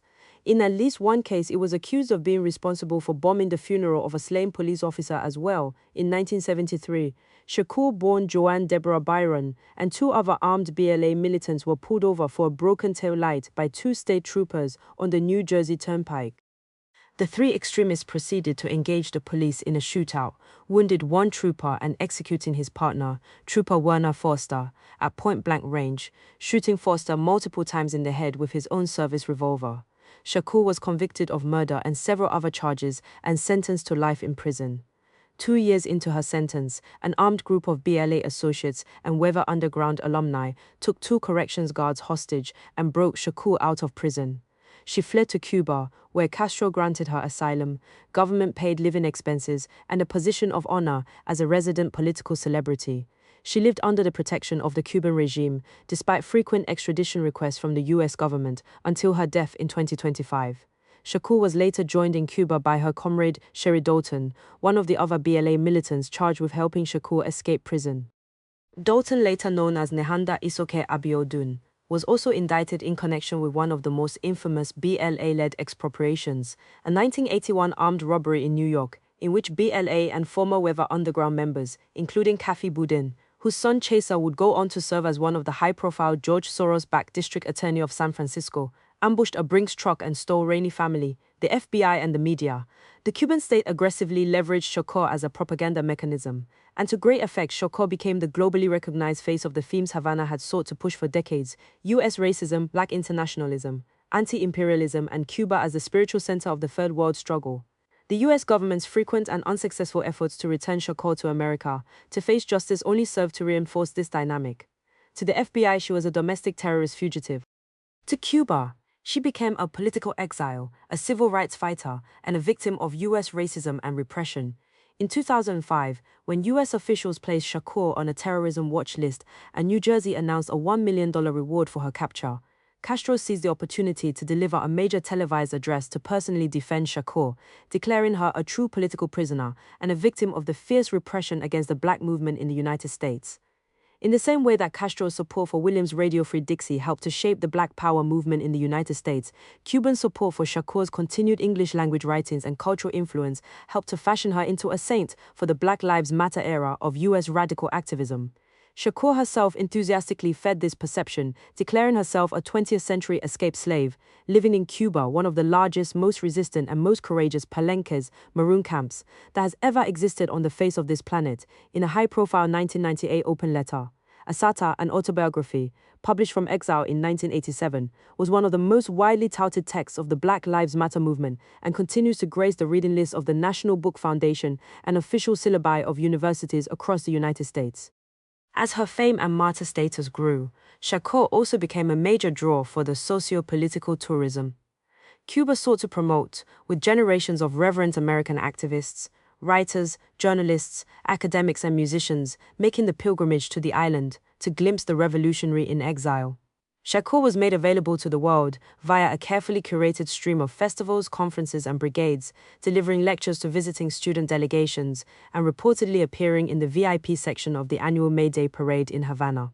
Rainbow, a Cuban-made documentary built primarily around personal interviews with Shakur in Havana and narrated in part by Cherry Dalton, debuted to much fanfare in Havana and was heavily promoted by Cuban state cultural institutions. The film is still routinely screened by Cuban solidarity organizations in both the United States and Cuba today. BLM, the New Front Nowhere, has Cuba's Shakur strategy been more pronounced than the modern Black Lives Matter movement. Shakur's death in 2025 was met with effusive eulogies across the activist network. Black Lives Matter at school hailed Shakur as the blueprint of what the power of a black woman looks like and celebrated that she was able to die a free woman in Havana. The National Conference of Black Lawyers issued a statement saying it had provided lifetime legal support for Sister Asata over 52 years and praising Cuba's defiance towards U.S. efforts to return her. The Black Alliance for Peace called Shakur's legacy a blueprint for internationalist solidarity.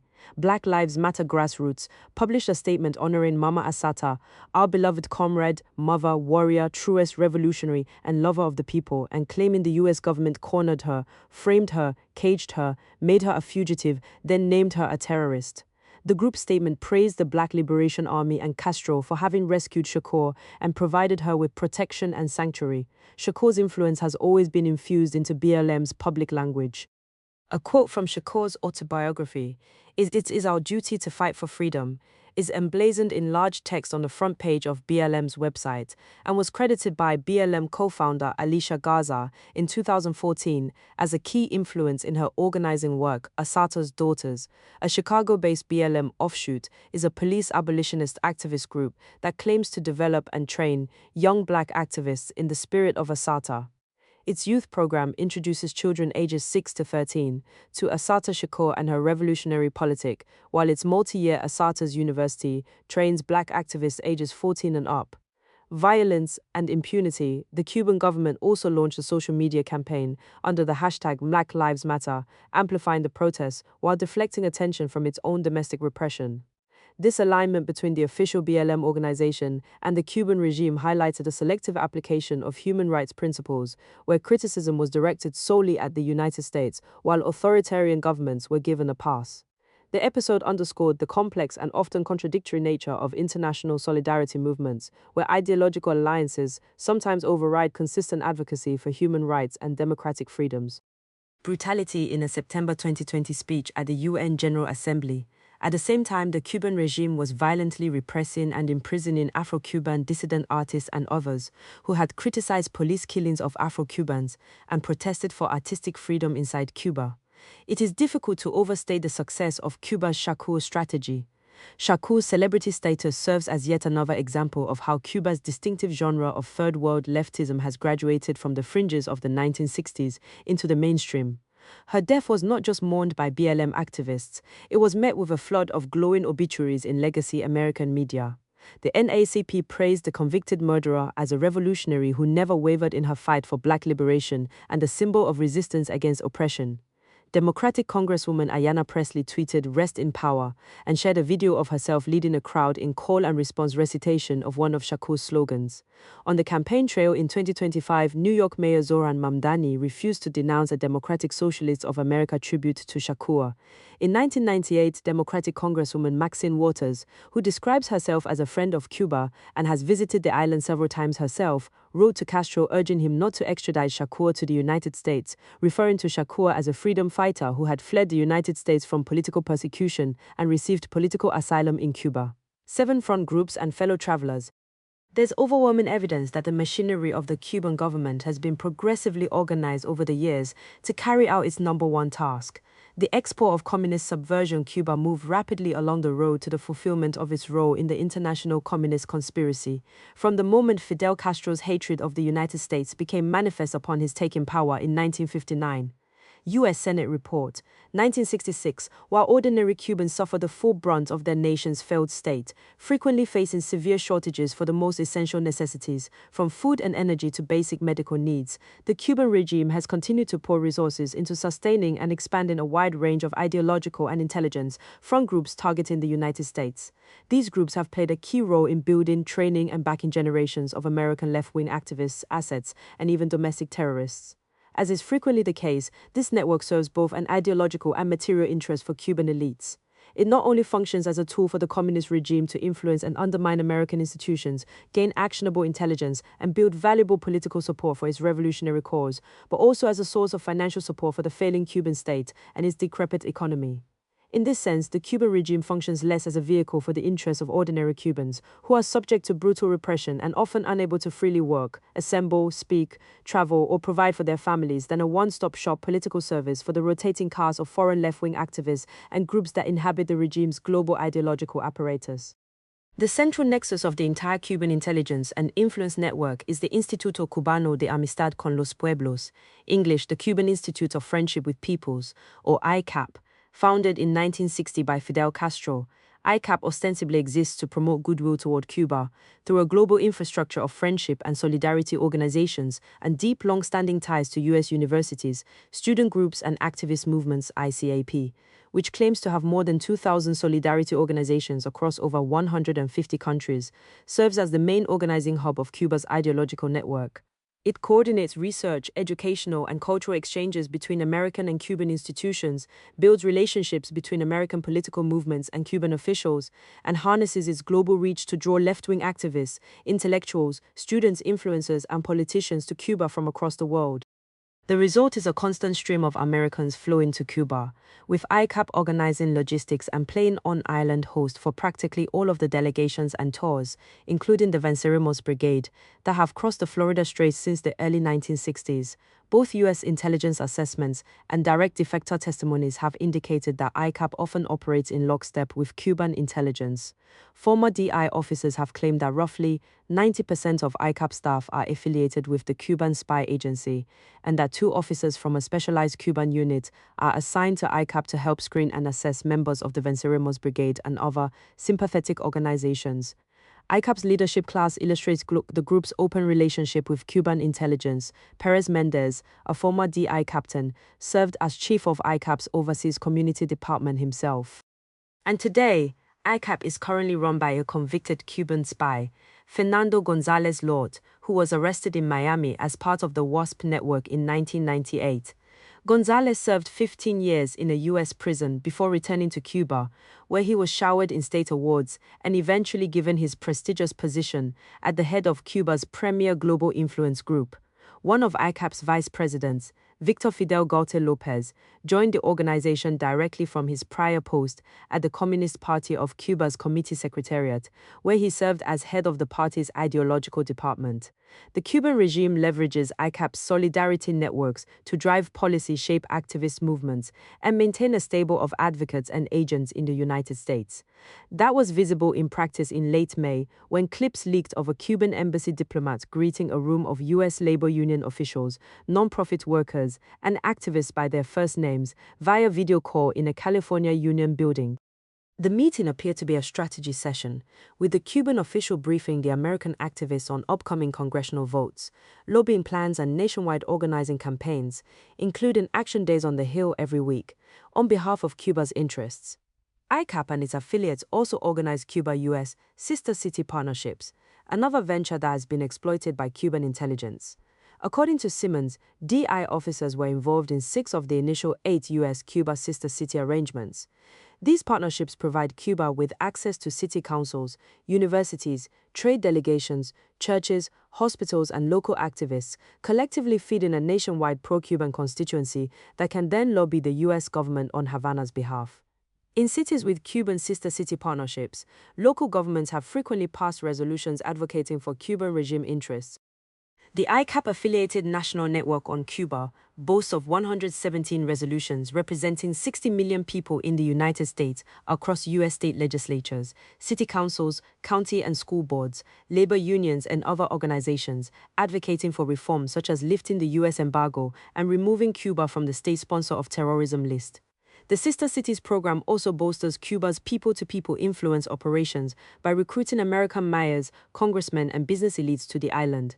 DI's domination of ICAP and other Cuban civil associations, its presence in the formation of early sister city programs, and Cuba's established record of targeting U.S. officials raise serious concerns about the counterintelligence risks posed by travel of American leaders to the island under the current regime. Cuban intelligence defectors have recounted being tasked with bugging, visiting Americans' hotel rooms with both cameras and listening devices, noting that famous Americans were the priority objectives for Cuban intelligence. ICAP ultimately serves as the organizational node for the wide range of civil society groups, left-wing activist organizations, and NGOs that collectively comprise a major arm of the Cuban network in the United States. The size and scale of these organizations serve as a force multiplier for Cuba, providing it with far more power, influence and reach than it could ever leverage on its own, and serving as a mechanism by which a sprawling, seemingly decentralized network can be mobilized in service of the Cuban revolutionary state. After decades of operating freely under the innocuous and euphemistic pretenses of friendship and solidarity, ICAP and its network have begun to garner serious scrutiny from the U.S. government. In June 2026, the State Department designated ICAP for sanctions under President Trump's Executive Order 14404, identifying it as an instrumentality of the Cuban government that supports Cuban intelligence and counterintelligence activities. The same action sanctioned Amisto Cuba S.A., the socio-political tourism travel agency that operates on ICAP's behalf, along with several other regime-linked institutions and actors. The following month, federal agents apprehended and deported a Cuban national and his family after Secretary Rubio terminated his legal status due to his long-standing association with ICAP. National Network on Cuba. One of ICAP's major U.S. counterparts is the National Network on Cuba, NNOC, a coalition of more than 60 American groups, including the Democratic Socialists of America, National Lawyers Guild, Code Pink, and Communist Party USA, which is formally committed to lobbying for an end to the U.S. embargo and other imperialist policies against Cuba. NOC functions as another key node for coordination between the Cuban regime and the American far left, partnering with ICAP every year to coordinate U.S. delegations to Cuba and conduct solidarity conferences in which American activists meet with Cuban officials to devise strategies for expanding and exploiting Cuban influence networks in the United States. NOOC's conferences, rallies, and organized travel delegations to Cuba are a striking illustration of the depth of Cuban penetration in even the mainstream institutional organs of the American left, garnering support from representatives of major labor unions, elite universities, and powerful progressive foundations and NGOs. ICAP has described NAOC and its affiliates as the voice of Cuba in the United States. Recent events have testified to the persistent power of this network, the extent to which it is prepared to utilize its organized infrastructure in American civil society to act as a fifth column for the Cuban regime, and its inextricable linkage to the broader suite of organizations, movements, and causes on the American radical left. In June 2026, NNOC began distributing a national rapid response plan outlining a detailed strategy for activating and launching coordinated nationwide actions against federal institutions, U.S. military bases, and ICE detention centers and field offices in the United States within 24 hours of U.S. military action or the imminent threat of it against Cuba. The plan, which purports to be a blueprint to make it politically and materially costly for the U.S. government to wage war on Cuba, meticulously details specific activation triggers, target categories and priorities, tiered action strategies with guidance tailored to geography and population density, and operational timeline for coordinating actions across its nationwide network, establishing different action timetables depending on when the trigger occurs so as to achieve rapid mobilization across time zones. The document is explicit about the Cuban network's kinship with domestic left-wing causes, instructing activists to target ICE detention centers and field offices in a strategic effort to link Cuba solidarity to anti-ICE immigrant defense work happening nationwide. In addition to the three priority target categories, federal buildings, U.S. military bases and recruitment offices, and ICE facilities, sports arenas during high-visibility events are offered as a fourth optional target. NNOC's materials reveal the continuing reach, coordination, and sophistication of Cuba's subversive capabilities on American territory. The June 2026 Rapid Response Plan directs its members to power mapping resources to identify and coordinate with key network affiliates and groups in their area, synchronizing action across a sprawling nationwide network. It also directs activists to a resource to locate local militarization sites built by an allied group, Black Alliance for Peace, which exhaustively chronicles potential targets across the United States and the broader Western Hemisphere. The target guide pinpoints the exact size and geographic location of some 1,335 U.S. military commands, bases, and training facilities across the Americas, as well as so-called COP cities, domestic law enforcement training and recruitment hubs, on American soil, a practical application of the Third Worldist doctrine that U.S. government repression of black and brown communities in the United States is part of the same phenomenon as U.S. imperialist oppression abroad. The Black Alliance for Peace map chronicling potential targets across the United States and the Western Hemisphere. Map key pinpointing the size and geographic location of U.S. military commands, bases, and training facilities. Black Alliance for Peace, a frequent NNOC collaborator, describes the project as a map of U.S. militarization in the Americas, which should be used as a basis for revolutionary activists to collectively strategize how and where to organize and agitate. It remains pointedly light on public details regarding what that agitation might entail, noting that for security purposes, it does not share in-depth information on the nature of what it describes as active and mobilized resistance taking place across the hemisphere. IFCO Pastors for Peace, the Interreligious Foundation for Community Organization, IFSCO, founded by the United Presbyterian Church in 1967, is a veteran organization in the ICAP-NNOC nexus.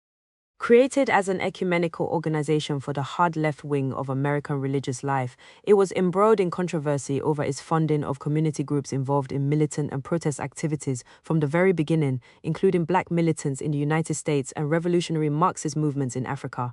Its founder, Rev. Lucius Walker, maintained a friendship with Castro that lasted forever.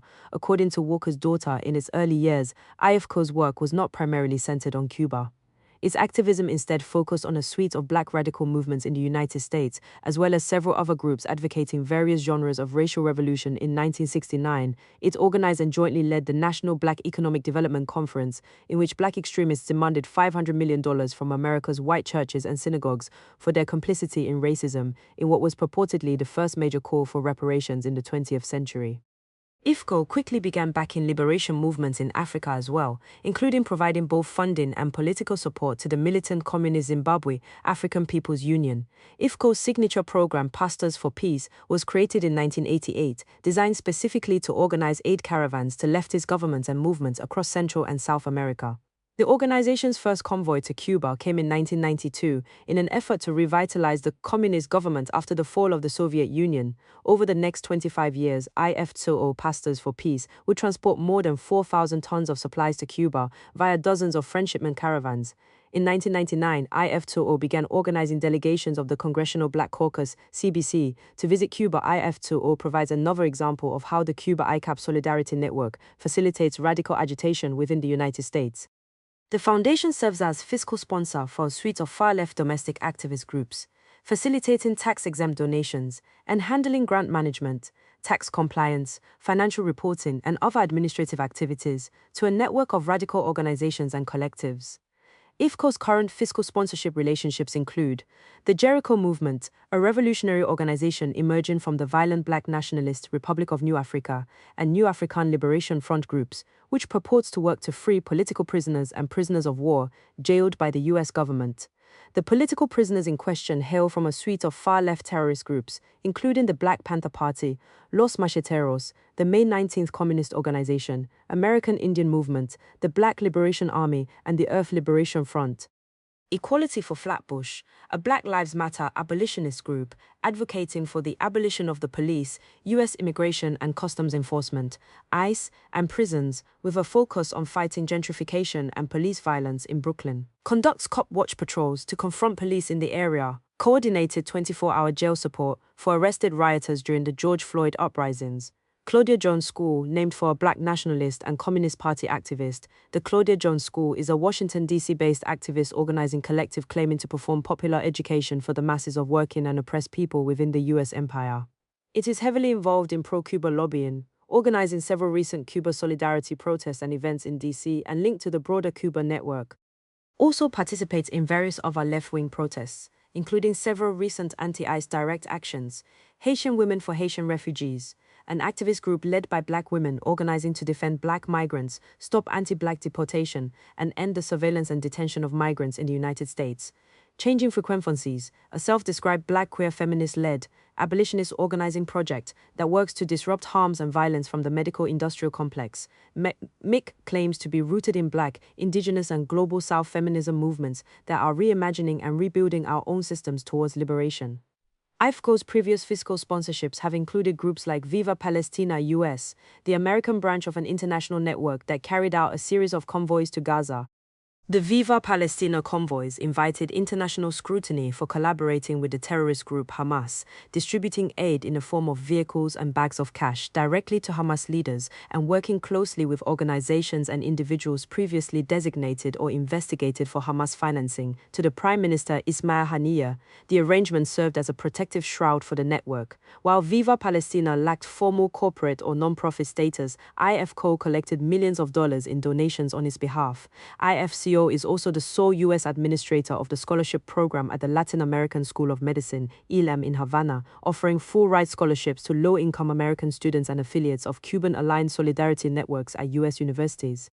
LM graduates are immersed in Cuban revolutionary ideology and introduced to a broader network of U.S.-based activists, as well as members of foreign terror networks, such as the Popular Front for the Liberation of Palestine. The one condition of the IFCO scholarship is that graduates return to the United States. Today, LM graduates are reportedly working in over 30 U.S. states. The idea for the scholarship was first proposed and actively lobbied for by Fidel Castro himself. IFCO's past board members have included Manolo de los Santos, co-founder and current head of the People's Forum, a major activist group in Cuba's U.S. ideological network, Claudia de la Cruz, who co-founded the People's Forum with Santos and served as its co-executive director, is currently IFCO's executive director. In 2024, De la Cruz was the presidential candidate for the Party for Socialism and Liberation, another Cuba-linked leftist group that has played a key role in driving recent U.S. protests and street unrest. National Lawyers Guild. The National Lawyers Guild, NLG, is one of the most persistently relevant and insidious organizations in Cuba's U.S. network. The Association of Extreme Left Lawyers and Radical Street Activists has played a key role in a disproportionate share of the far-left terror and violence that has plagued the United States from the 1960s up to today. Throughout its history, it has maintained intimate ties to Cuba and other communist regimes and has explicitly sought to advance the causes of the international far left, including by working to defend and facilitate terrorism and extremist violence from the Weather Underground of the 1970s to the violent BLM militants and Antifa terror cells of today. From its very first years of existence, the NLG operated as a de facto communist front group, designed to organize and agitate for revolution in the United States. Even before the emergence of the New Left in the 1960s, a long line of reports, investigations, and first-person accounts attested to the organization's purpose. In a sworn congressional testimony in 1939, the General Secretary of the Communist Party USA boasted that the NLG was one of several transmission belts for communist penetration of American institutions. 9 years later, a former member of the National Committee of the Communist Party testified that the organization was a complete duplicate of the Communist Party's hopes and aspirations, noting that even the non-communist lawyers in the group played a communist game either wittingly or unwittingly. It was in the 1960s, however, that the Guild became what it is today. The organization limped into that decade on the verge of collapse, having lost most of its members and institutional credibility amid the investigations and attacks of the anti-communist McCarthy era. Just a few years later, however, its membership had exploded with an influx of young radicals from the New Left. Under the guidance of its new constituents, NLG quickly solidified itself as a key player in the emerging revolutionary milieu and grew increasingly integrated with groups like the Black Panthers, SDS, and Weather Underground. At its 1968 convention, the Guild adopted a resolution officially declaring itself the legal arm of the movement. It was an accurate characterization, indeed. NLG would soon exercise an effective monopoly over the far left of the US legal world. As one historian recently noted, most of the radical lawyers of the 1960s and 1970s were members of the NLG or had some ties with it. According to many testimonies, radical lawyer and guild lawyer were practically synonyms at that time. Since then, the NLG has been tied to many of the most radical and violent extreme left groups operating in the United States. Its activists have defended thousands of radicals and militants, a function that is central to the group's understanding of itself, as William Kunstler, one of Guild's prominent leftist attorneys, stated. The thing I'm most interested in is keeping people on the street who will forever alter the character of this society, the revolutionaries. Whether it's the American Indian Movement or the Black Liberation Army or H.Rap Brown, a person or an organization. I'm really interested only in spending my talents and any assets I have to keep the revolutionaries functioning. Several affiliates of the Guild have participated in far-left terrorism and other forms of political violence themselves. This included Bernardine Dawn, the key Weather Underground leader, and former FBI 10 Most Wanted fugitive, who served as the NLG's first student organizer after graduating from the University of Chicago Law School. Weather Underground member Russell Neufeld was also an editor of a NLG militant prison newspaper, as was Judith Alice Clark, who served 37 years in prison for her role in the deadly 1981 Brinks armored car robbery perpetrated by members of the Black Liberation Army and Weather Underground alumni. NLG members often act as more than mere legal defense shields for left-wing extremist groups, as the journalist Brian Burrow reported in Days of Rage, 2015, a book-length account of far-left terrorism in the 1960s and 1970s written from original interviews with former Weathermen and other New Left militants. Among Weathermen's financiers, by far the most important single source of money was a group of radical attorneys in Chicago, New York, San Francisco, and Los Angeles. Almost all belonged to the National Lawyers Guild, a network of left-wing lawyers founded in 1937 as an alternative to the American Bar Association. Money. It was the lawyers, all of it, says Ron Fligelman, a sentiment echoed by several other Weather alumni. Of the dozen or so attorneys mentioned as key supporters, only a handful will admit helping out. One is Dennis Cunningham, then a Chicago attorney who represented Black Panthers. I gave them money, sure, and I raised even more, he says. Without the lawyers, I'm telling you, they couldn't have survived. Burrow describes Michael Kennedy, a member of the NLG San Francisco and New York City chapters, as by far the most important attorney in Weatherman's support network. Kennedy was close friends with both Dawn and Leonard Boudin, another NLG attorney who happened to be the father of Weather Underground member Kathy Boudin and grandfather of future far-left San Francisco District Attorney Cesar Boudin. As one NLG attorney recounted to Burrow, "You gotta understand, honey, we were lawyers but we were revolutionaries in our hearts. We would have done anything for these people. Money, strategy, passports, whatever it was we could do, you just did it. This was a revolution, baby, and they were the fighters." Today, the NLG continues to pursue the same core mission Kunstler described in 1975, manipulating and undermining the law to keep far-left terrorists and other violent revolutionaries on the streets. Through its mass defense and legal observer programs, the NLG trains and deploys so-called legal observers easily recognizable in their distinctive neon green hats or helmets at many of today's notable left-wing demonstrations to radical protests and direct actions. In this capacity, guild lawyers serve as an on-demand jailbreak force, capable of providing immediate support for arrested rioters and militants, mobilizing a network of bail funds and allied NGOs to secure their quick release. In 2020 alone, the NLG claims to have coordinated legal support for more than 20,000 arrested protesters during the George Floyd riots. At its convention that year, the organization passed a resolution calling for the defunding, dismantling, and abolition of all forms of policing, which it denounced as the handmaiden of the white supremacist, capitalist, settler colonial state. Today, the NLG is actively involved in radical anti-ICE street actions. The Guild has played a similar function at many of the most significant far-left uprisings of the past decade, from Standing Rock, where Guild lawyers traveled to North Dakota to provide on-the-ground legal support in over 800 criminal defense cases, to the Antifa-led Stop Cop City riot in Atlanta, in which NLG legal observers were reported to be among the militants who were charged under a Georgia state domestic terrorism law, although a Fulton County judge later dismissed the charges. Today's NLG is also notorious for working in coordination with Antifa networks. Guild members have openly admitted to directly coordinating with self-described Antifa groups, meeting before street confrontations to preemptively discuss tactics. The organization's support for Antifa is often open and public. In 2017, the president and two officers of the NLG's San Francisco chapter published an op-ed titled, "We Are All Antifa." That same year, the NLG's Research and Education Director published a legal support for anti-fascist action communique, declaring that militant and confrontational direct action was a crucial part of the fight against fascism, and promising that the NLG will continue to support anti-fascists and anti-racists in the streets and in the courts, and will not be swayed by the argument that hateful, dangerous speech should be tolerated at any cost. In March, a group of militants became the first Antifa members to be convicted of federal terrorism charges for a coordinated ambush on an ICE facility in Alvarado, Texas. The prior summer, the Texas Antifa cell had arrived at the ICE facility with AR-15-style rifles, handguns, body armor, and explosives, which they detonated to lure officers out into the open before opening fire. One officer was struck in the neck and seriously wounded. A month later, the NLG announced its unflinching support for the defendants, describing the attack as a typical pro-immigrant protest conducted by community members, who were merely there to express solidarity with those imprisoned inside the detention center. The Guild condemned the criminal charges as expensive and unchecked state repression. Cuba nexus, like many of the groups and movements shaped by the post-1960s New Left, the NLG has maintained deep and enduring ties to Cuba and its communist network.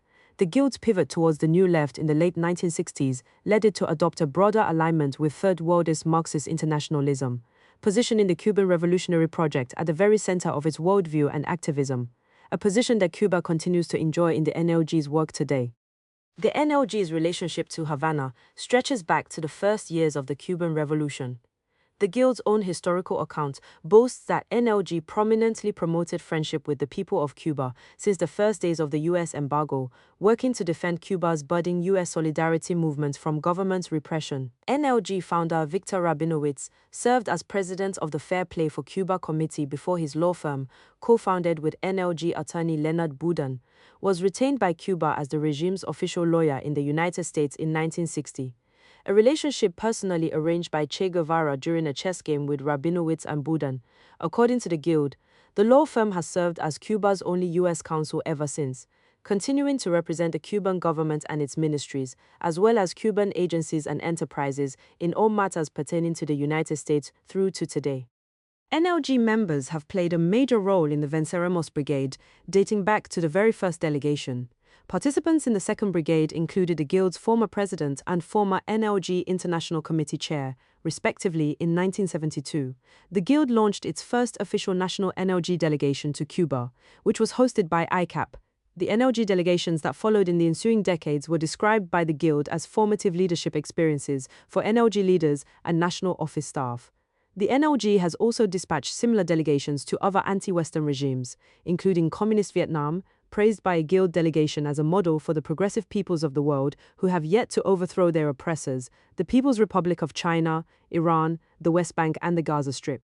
Through a suite of Havana-focused initiates, including a designated Cuba subcommittee and an annual Cuba program run through the Labor and Employment Committee, the NLG has continued to work to regularly facilitate the travel of U.S. citizens to Cuba, provide legal assistance to U.S. travelers that may breach travel prohibitions and sanctions, and directly run delegations to Cuba in coordination with the regime-affiliated National Network on Cuba.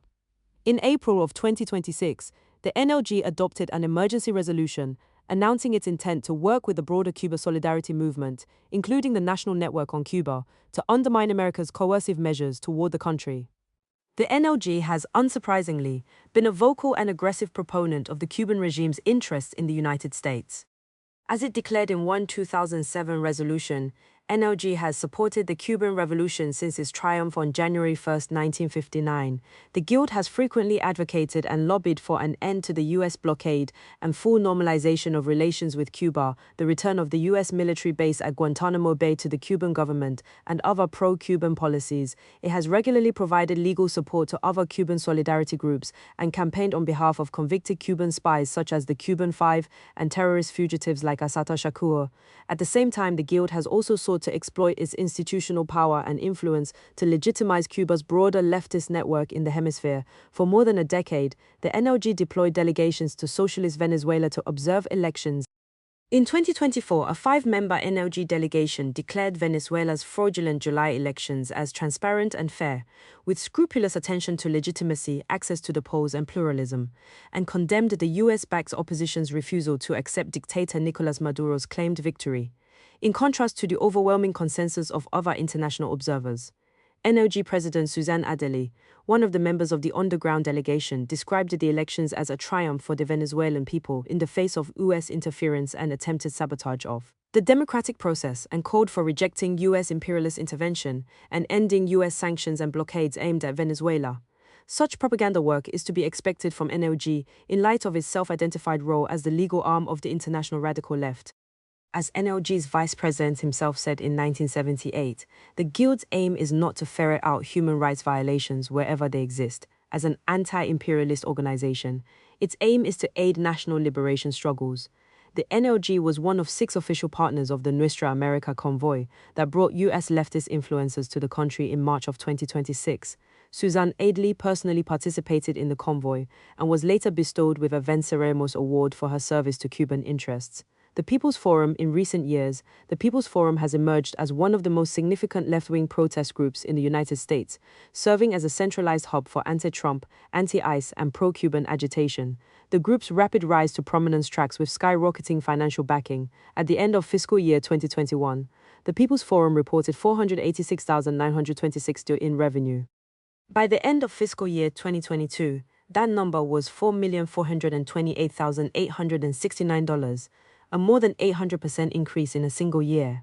The overwhelming bulk of that funding has come from the political network of Neville Roy Singham, the Shanghai-based American technology magnate who has emerged in recent years as one of the most influential living sponsors of far-left groups and causes, with a reach that now rivals even that of George Soros. From its founding in 2018 through 2025, the People's Forum, which describes itself as a movement incubator, has received roughly $28 million, according to an analysis of non-profit filings.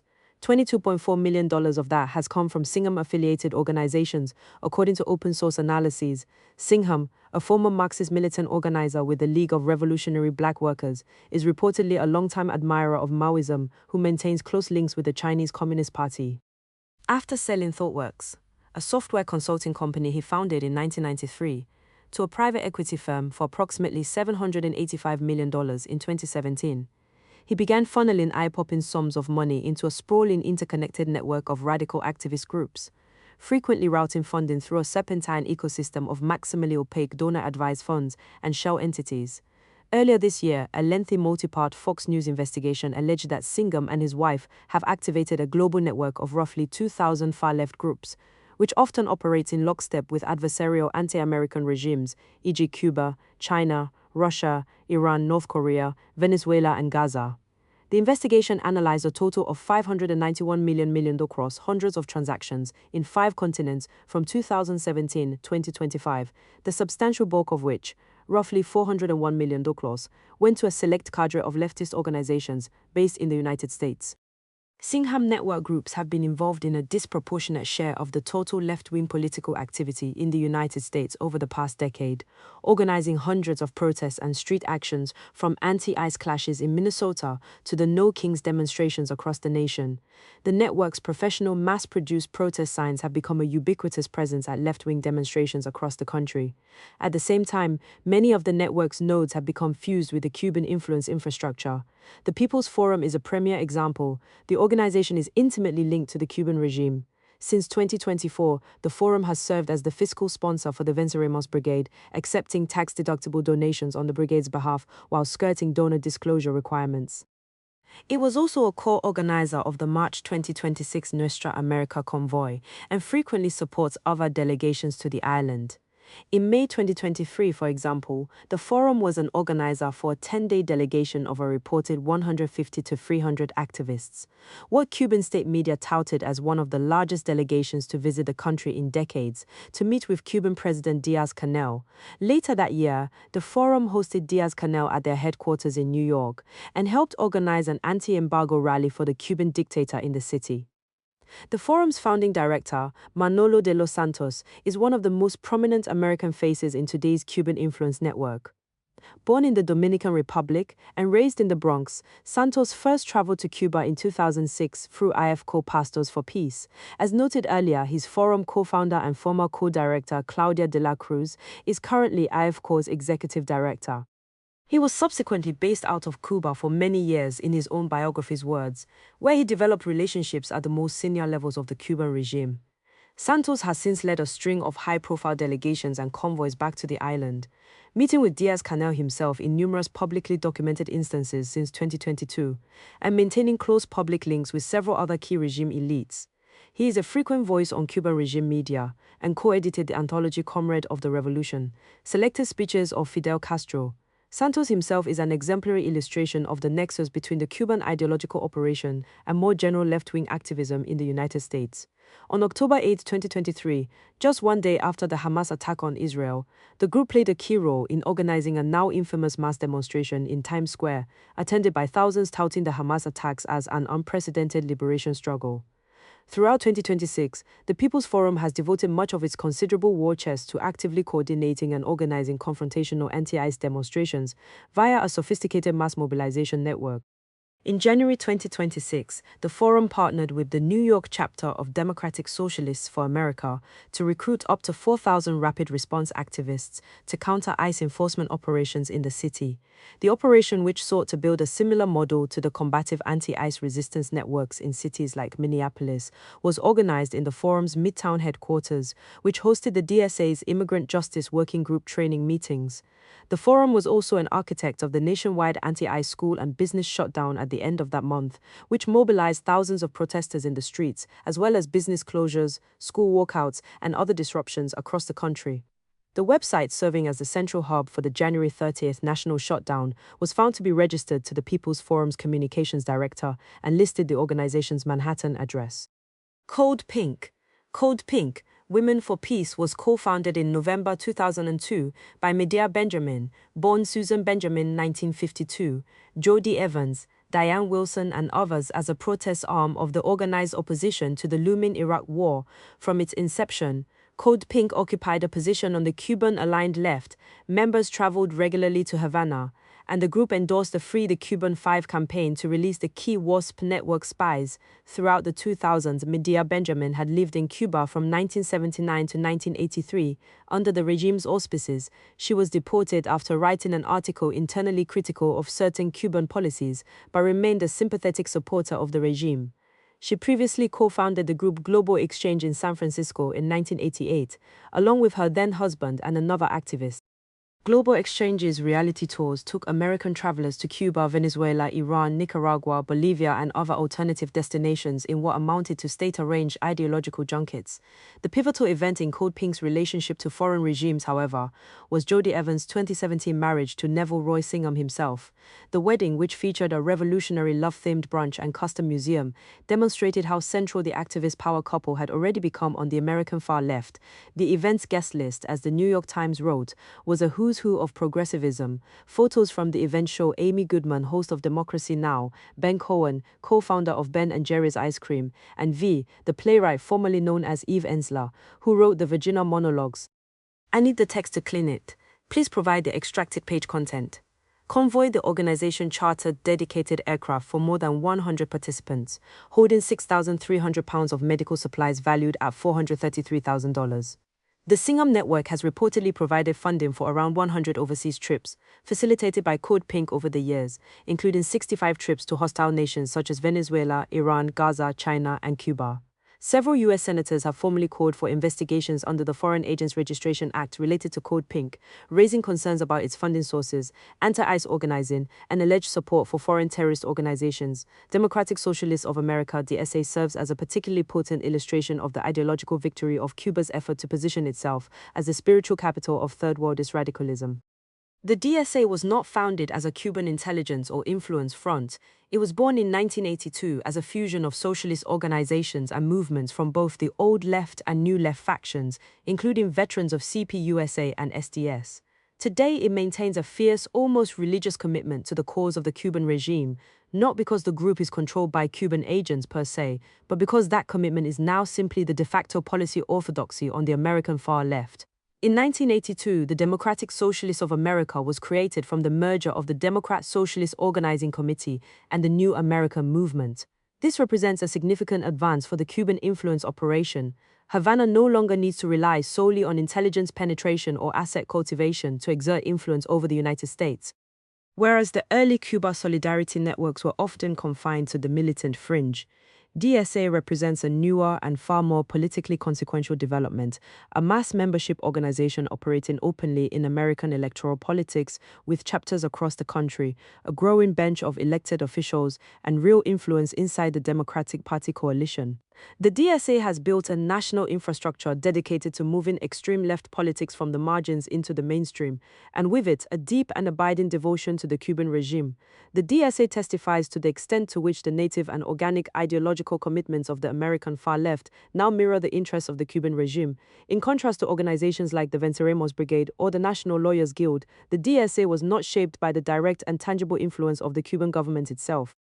Instead, as the ideological inheritor of the Cuban-influenced radicalism of the post-1960s left, it freely embraced the policy agenda and worldview of its own accord. None of that is to say that the group has no ties to the Cuban regime and its influence network. In fact, as its size and influence in U.S. politics has metastasized, the DSA has significantly expanded its relationship with and support for the Cuban Communist Project. At its 2019 convention, DSA announced its intention to formally join the National Network on Cuba, NNOC. In the ensuing years, Cuba emerged as a major priority of the group's foreign policy. DSA established its own Cuba Solidarity Working Group, built a designated lobbying and campaign infrastructure around Cuba-specific advocacy, launched its first official DSA delegations to the island, and issued increasingly fierce and frequent condemnations of U.S. foreign policy towards Cuba. In November 2020, DSA broadcast a call to action to its more than 85,000 members to mobilize against the illegal embargo of Cuba in partnership with other NNOC groups. The DSA's official delegations to Cuba began in 2022. Beyond the group's official delegations, substantial contingents of DSA members have also traveled as part of other larger convoys, such Nuestra America in 2026. As always, these undertakings were directly overseen by the Cuban state and facilitated direct contact between the American leftists and Cuban officials. A 2023 DSA cadre trip, reportedly hosted by the Communist Party of Cuba itself, traveled to the island with the explicitly stated objective of establishing formal channels of communication between various Cuban organizations, ministries, and the DSA, as well as normalizing relations with representatives of the Cuban government. Participants in the trip recounted a 2-hour private meeting with Cuban President Miguel Díaz-Canel, on top of a suite of meetings with other senior military and intelligence officials and several convicted Cuban spies from the erstwhile WASP network. Delegates were hosted for 5 days at a 5-star hotel, the Grand Aston Havana, which has since been added to the State Department's Cuba Prohibited Accommodations List. Services for the tour were arranged and provided for through AMISTO and ICAP. In October 2025, the DSA sent another delegation of some 40 members, including both co-chairs and 9 other elected members of its National Political Committee, hosted by the same state-sponsored ICAP and AMISTO system. Once again, the delegation met with high-level Cuban officials, ate in fine dining restaurants, and stayed in luxury hotels. The DSA operates a Venceremos fund that solicits donations to support the struggle to dismantle U.S. empire, directing funding to Cuba. In this and other Cuba-related endeavors, DSA activists are open about their political ambitions. DSA's Cuba Solidarity Working Group has reportedly expressed its intent to include more endorsed electeds in the delegations as a vehicle to cultivate Cuba solidarity in up-and-coming politicians and build a pro-Cuba bloc, basically of elected officials, especially at the federal level. In the wake of the 2025 delegation, DSA chapters co-hosted debrief events with the Cuban embassy in Washington, D.C. We are going to Cuba. DSA is joining the Nuestra America convoy. The Nuestra America convoy. The Nuestra America convoy brings aid. But it also carries a message. The United States does not get to decide the future of the Caribbean or any other nation, and the Cuban people will not face this siege alone. DSA expands its presence in Cuba amid its 2026 Stop the Siege campaign. 8. Anti-American International. During the Cold War, Cuba's US-facing influence and subversion operations were traditionally underwritten by the wealth and power of the Soviet Union. The Soviets financed and trained the DGI and provided Havana with the resources to operate its extensive network of front groups, contacts, and operational beachheads in the United States. Cuban agents, assets, and proxies moved through global Soviet networks. When Latin American revolutionaries traveled to Havana for political and military training, they returned home through Prague with the help of Czechoslovak and Soviet intelligence. Cuban officials routed several weather underground leaders through the same network, arranging for them to travel to Prague and Czechoslovakia before helping them re-enter the United States surreptitiously to evade arrest after the disintegration of the Soviet bloc. Cuba faced new and severe constraints, reducing the reach and scale of its paramilitary networks and forcing it to pare back its armed revolutionary expeditions around the world.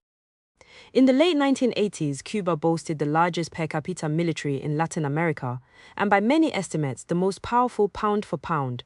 Less than a decade later, its military size and budget had shrunk to a fraction of their former size. This did not, however, reduce Cuba's US-targeted intelligence capabilities. In several key ways, it rendered them even more central to the modus operandi of the Cuban regime. As Havana's reach contracted, its focus narrowed. Whereas Cuban military and intelligence officers were once training and backing guerrilla fighters across the world, in the post-Cold War order, the United States became the near-singular target of the regime's subversive and covert activities.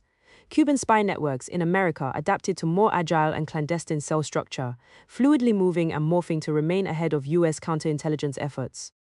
By Simmons' estimates, it took less than 18 months after the FBI's major WASP network bust for Cuba to fully restore its intelligence footprint in Florida.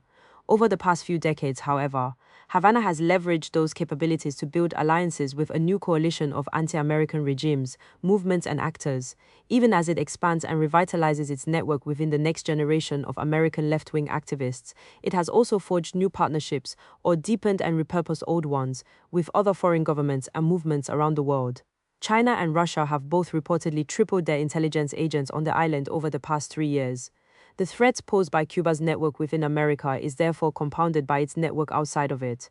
The regime continues to act as a force multiplier for a much broader anti-American coalition, positioning itself as a staging ground for a wide range of foreign adversaries to conduct operations against the United States. At the same time, Cuba operates as a kind of concierge service for anti-American actors, providing them with access to domestic influence and intelligence within the United States and facilitating contacts with American groups and movements. Cuba's hemispheric networks offer a similar value proposition, serving as a vector for Iran, Russia, and numerous other regimes to project influence across the region. Russia, the Cuban-Russian alliance, dates back to the early 1960s, when Cuba emerged as a key Soviet ally and a bastion of resistance to American hegemony in the Western Hemisphere. 34 years after the fall of the Soviet Union, Cuba and Russia still maintain strong economic and political ties, which have only deepened amid rising US-Cuba tensions. Today, the relationship is better described as a strategic partnership, one that not only poses a direct threat to the American homeland, but challenges US power and security interests across Latin America. For modern Russia, the Cuban network serves as a key vector for destabilizing and subverting US interests within America's immediate sphere of influence, allowing it to project power into the region without needing to build military bases or maintain a significant troop presence. Cuba and Russia enjoy a highly active and continually expanding intelligence partnership defined by both parties' respective comparative advantages. In exchange for Russian credit, energy, military hardware, and technical capabilities, Cuba offers Russia prime real estate just 90 miles off the Florida coast, access to a constellation of anti-American solidarity networks, and collaboration with DI. As Cuba increasingly relies on Russian energy and assistance, Russia is seeking to leverage the deepening relationship to revitalize its old intelligence networks in the Western Hemisphere. The architecture of those networks remains in place. Cuba continues to host Russia's largest overseas signals intelligence (SIGINT) facility, and the renewed partnership between the new regimes benefits from its ability to build on Moscow's massive Cold War-era intelligence infrastructure on the island. There are currently 18 known SIGINT facilities in Cuba, 2 of which belong to Russia, along with GRU officers. These sites are also staffed by Russian engineers and technical experts. In recent years, Russian technology companies have rapidly expanded in Cuba, while using the island as a launchpad for penetrating other Latin American countries. Due in no small part to this partnership, Russian technology companies are now responsible for providing advanced surveillance capabilities to several Latin American countries, bolstering Moscow's military and intelligence relationships with anti-American regimes in Nicaragua and Venezuela, and expanding its presence across the region. The presence of senior Russian spies in Mexico, posing as diplomats to gather intelligence on the United States, has been a source of diplomatic tension between the United States and Mexico in recent years. Russian intelligence officials typically run these technology transfers, overseeing implementation and ensuring Russia maintains backdoor access to vital data. In addition to sustaining repressive state surveillance, these technology transfers likely support Russian malign influence operations, including malicious cyber attacks, disinformation, and anti-American propaganda. Since 2023, Cuban mercenaries have also fought on Moscow's behalf in the war in Ukraine. Reports from 2025 allege that thousands of Cubans may have been recruited to fight for Russia on the front lines in Ukraine. China, too, has a lengthy history with Cuba, a nation it often refers to as a good brother, good comrade, good friend. Like its ties to Moscow, Havana's relationship with Beijing has matured into a major strategic partnership. China maintains a persistent intelligence-gathering presence in Cuba, benefiting from its proximity to and penetration of the United States. Correspondingly, Cuba benefits from its relationship with China via foreign assistance, canceled debts, and tens of billions of dollars in investments. In 2023, the Wall Street Journal reported that China and Cuba had entered into a secret agreement regarding the construction of a new Chinese SIGINT facility in Cuba in exchange for several $billion, providing Beijing's intelligence services with the capacity to scoop up electronic communications throughout the southeastern U.S., where many military bases are located, and monitor U.S. ship traffic.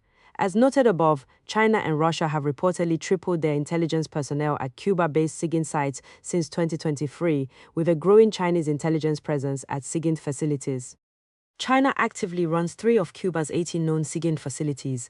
Per the Wall Street Journal, some Chinese and Russian bases are assessed to be jointly operated with Cuba.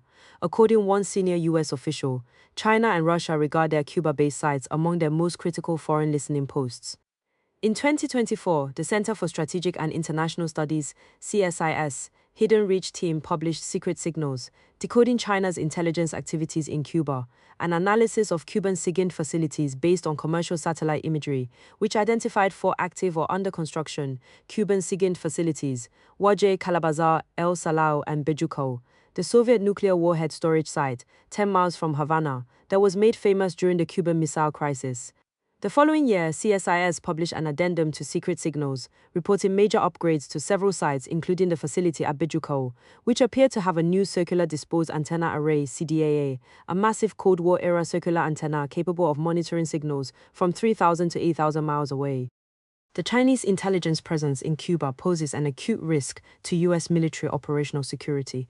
Military installations, combatant commands, space launch centers, and other sensitive sites located in the southeastern United States are especially vulnerable to technical surveillance in Cuba, not to mention U.S. air, space, and maritime activity in the region. China's present relationship with Cuba has broader implications for the rest of Latin America. Between 2002 and 2019, Chinese officials conducted over 200 high-level engagements across Latin America, including Cuba, with trade between China and Latin America surging from $12 billion to nearly $315 billion in the same period. Like Russia, China provides repressive regimes in the region, with surveillance technologies designed to stifle dissent and marginalize pro-US opposition parties. China has also expanded its military footprint in the region. The Office of the Director of National Intelligence's 2024 Annual Threat Assessment noted that Cuba was among the locations that the People's Liberation Army was considering for the construction of new military facilities. Recent Chinese war games have involved combat scenarios in Latin America and the Caribbean, reflecting Beijing's view that the region could be a viable theater in a future conflict with the United States, Iran, Cuba, and the Islamic Republic of Iran. Both designated state sponsors of terrorism are long-standing allies with deep economic and diplomatic ties, a mutual hostility towards the United States, and a long-standing intelligence partnership spanning decades. Iran also has sought to expand its formal strategic partnerships with Cuba in recent years, including a series of agreements surrounding trade, telecommunications, information technology, port services, and the use of Cuban naval infrastructure. Like Russia and China, Iran has forgiven debts and extended generous lines of credit to Cuba amid efforts to deepen political, commercial, security, and intelligence cooperation. In keeping with its anti-imperialist posture, Cuba has long supported the Iranian Revolutionary Guard Corps, IRGC, and Iranian-backed terrorist groups like Hamas, Hezbollah, and the Popular Front for the Liberation of Palestine, PFLP, offering them not just the support of the regime itself, but also a waypoint for expanding their foothold in Latin America. New recruits undergo training in a Popular Front for the Liberation of Palestine (PFLP) camp. Getty Images. Iran features prominently in the so-called Cubazuela period, when Venezuela's post-Chavez dictatorship effectively operated as a Cuban client state whose government, military and civil society were thoroughly infiltrated by Cuban intelligence. The arrangement between Havana and Caracas, which became the modern institutional and ideological focal point for anti-Americanism in the Western Hemisphere, provided Iran and its proxies with connections to criminal and political networks in the region, as well as a permissive environment in which to advance Tehran's objectives and undermine adversaries like the United States. Pentagon reports reportedly found that IRGC Quds Force officers were working under diplomatic cover at Iran's embassy in Caracas, providing intelligence and other assistance to the Maduro regime. Iran and its proxies proved to be a key node in this alliance. By 2003, Hezbollah had already established cells in Venezuela. By 2019, analysts estimated that thousands of suspected Hezbollah, Hamas, and other Iranian-backed militants had traveled to Venezuela and to other parts of Latin America, including Bolivia and Nicaragua. Iran has also used Cuba's geographic position to conduct electronic warfare against U.S. targets. In 2003, Tehran jammed international television broadcasts from several Los Angeles-based stations by means of a device located in Havana. And more recently, intelligence reports suggest that Cuba has acquired attack drones from Iran, and that Cuban military officials have consulted with Iranian advisors on asymmetrical drone warfare for a potential conflict with the United States. Other non-state actors, Havana has also used this relationship with Tehran to extend and integrate its overseas solidarity networks into Iran's so-called axis of resistance, itself a cause célèbre for many American activists. This has proven to be a mutually reinforcing arrangement, allowing Iran to access broader leftist networks in the Western Hemisphere, e.g. Cuban network states like Maduro's Venezuela, Morales' Bolivia, and Ortega's Nicaragua, while simultaneously strengthening the Cuban network's connections with the Islamist militant axis. A particular affinity for the cause of Palestinian liberation was embedded in the founding anti-imperialist and anti-Western creed of the Cuban Revolution itself. In 1966, Castro welcomed Palestine Liberation Organization (PLO) militants to the Tricontinental Congress. 2 years later, Cuba sent DGI officers to training camps in Jordan to train Palestinian Fedayeen in guerrilla warfare. Throughout the 1970s and 1980s, DGI and the Cuban military provided hundreds of Palestinian guerrillas with training in Cuba and in camps across the Middle East. In 1974, the PLO created a permanent office in Havana, and through the Cuban intelligence apparatus, began providing other Latin American militants with military training, bomb-making, and ideological indoctrination. Just 2 months after the Yom Kippur War, 40 Cuban terrorist experts, accompanied by an East German specialist who had himself been living in Cuba, secretly traveled to the revolutionary Marxist-Leninist state of South Yemen to train Palestinian guerrillas at camps run by Naif Hawatmeh, a founding member of the Popular Front for the Liberation of Palestine (PFLP) and the Democratic Front for the Liberation of Palestine (DFLP). Both Popular Fronts would later participate in the October 7, 2023, attacks on Israel, with the latter under Hawatmeh's leadership.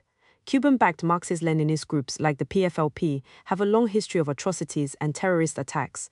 Despite this bloody history, ties between Cuban solidarity networks and militant Arab groups persist to the present. In 2017, Cuba organized a major celebration for the PFLP in a government-owned community center in Havana to celebrate the party's 50th anniversary. The PFLP has maintained an active official presence in Havana ever since, operating openly alongside the Palestinian ambassador to Cuba. Western governments should not underestimate the convergence of Cuba's revolutionary solidarity networks and Islamist radicals. Over the years, Cuban ambassadors have frequently met with delegations from Hamas and other Palestinian terrorist groups, including a highly visible meeting between Hamas officials and the Cuban ambassador to Lebanon just 8 months before the October 7th attacks. This partnership also illustrates the way in which Cuba serves as a nexus for facilitating contact and coordination between foreign anti-American solidarity networks and US-based activists. For example, pro-Iranian Al-Tajamu, a resistance axis umbrella coalition that includes Hezbollah, Palestinian Islamic Jihad, PFLP, the Houthis, and various Iranian-backed Iraqi militias, is headquartered in Lebanon and effectively functions as the Iranian counterpart to Cuba's ICAP.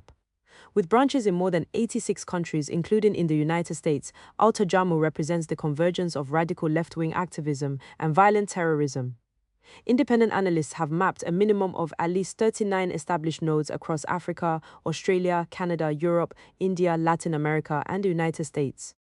In 2022, ICAP invited Al-Tajamu to Cuba to formalize a cooperation and integration partnership between the Iranian and Cuban international influence networks.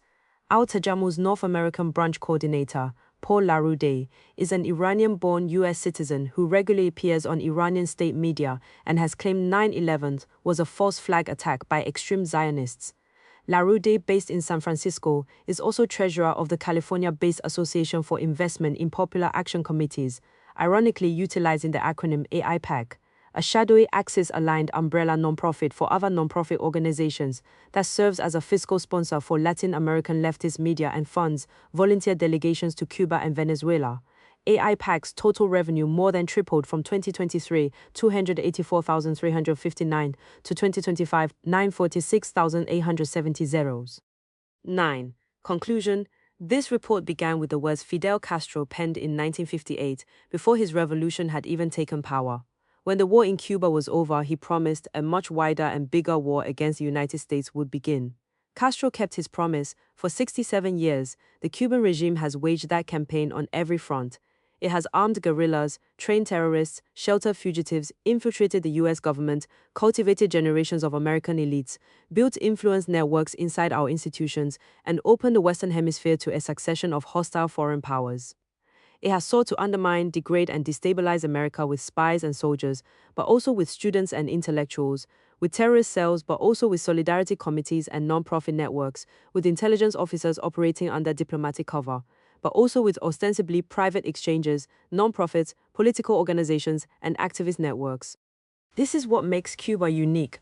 Other hostile regimes have stolen American secrets, financed terrorism, armed proxies, spread propaganda, or sought to cultivate political influence inside the United States. Cuba did and does all these things and more, but the Cuban regime has never recognized the neat distinctions that so often structure the American government's understanding of foreign threats. To Havana, there is no hard line separating these functions. It has integrated all of them into a single revolutionary project, around which every single facet and function of the Cuban state is organized, even as its economy teeters on the brink of collapse in the wake of decades of corrupt communist rule. The Cuban regime's fundamental objective remains the same as it was when Castro first marched into Havana in 1959. A hemispheric Marxist revolution that erases the United States from the earth.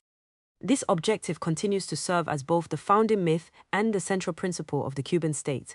Today, Cuban agents and operatives maintain a foothold in hundreds of front groups, activist organizations, solidarity centers, and ideological NGO and non-profit networks.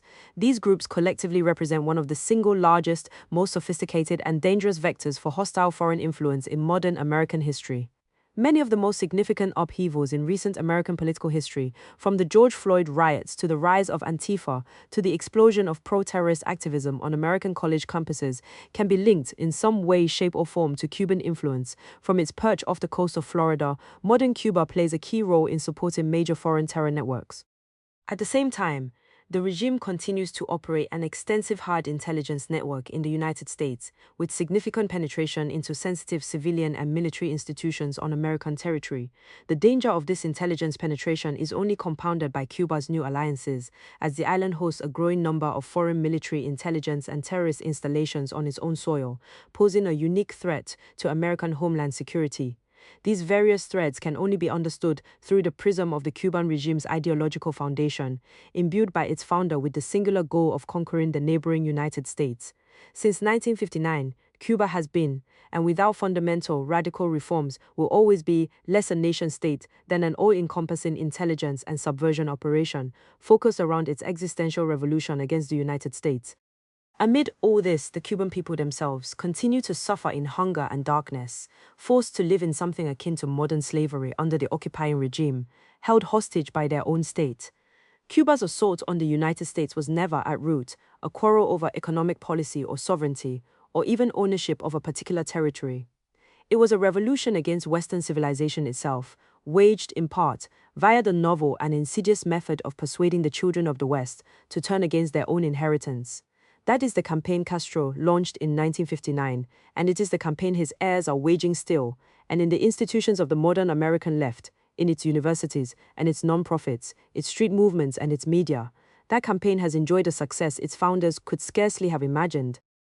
The regime's method was never primarily premised on kinetic warfare, although it was not above utilizing violence and terror when it suited its interests. It was subtler and far more dangerous to attack the United States not from without, but from within, to turn Americans into instruments of their own nation's undoing.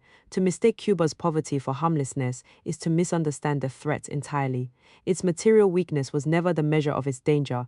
Its power was always ideological, subversive, and parasitic, and it has proven remarkably durable, outlasting the Soviet Empire that helped build it, and grafting itself onto every new enemy of the United States that has arisen since. Today it serves as the connective tissue of a broader anti-American coalition, a staging ground where the ambitions of Moscow, Beijing, and Tehran converge with the radical movements operating inside our own borders.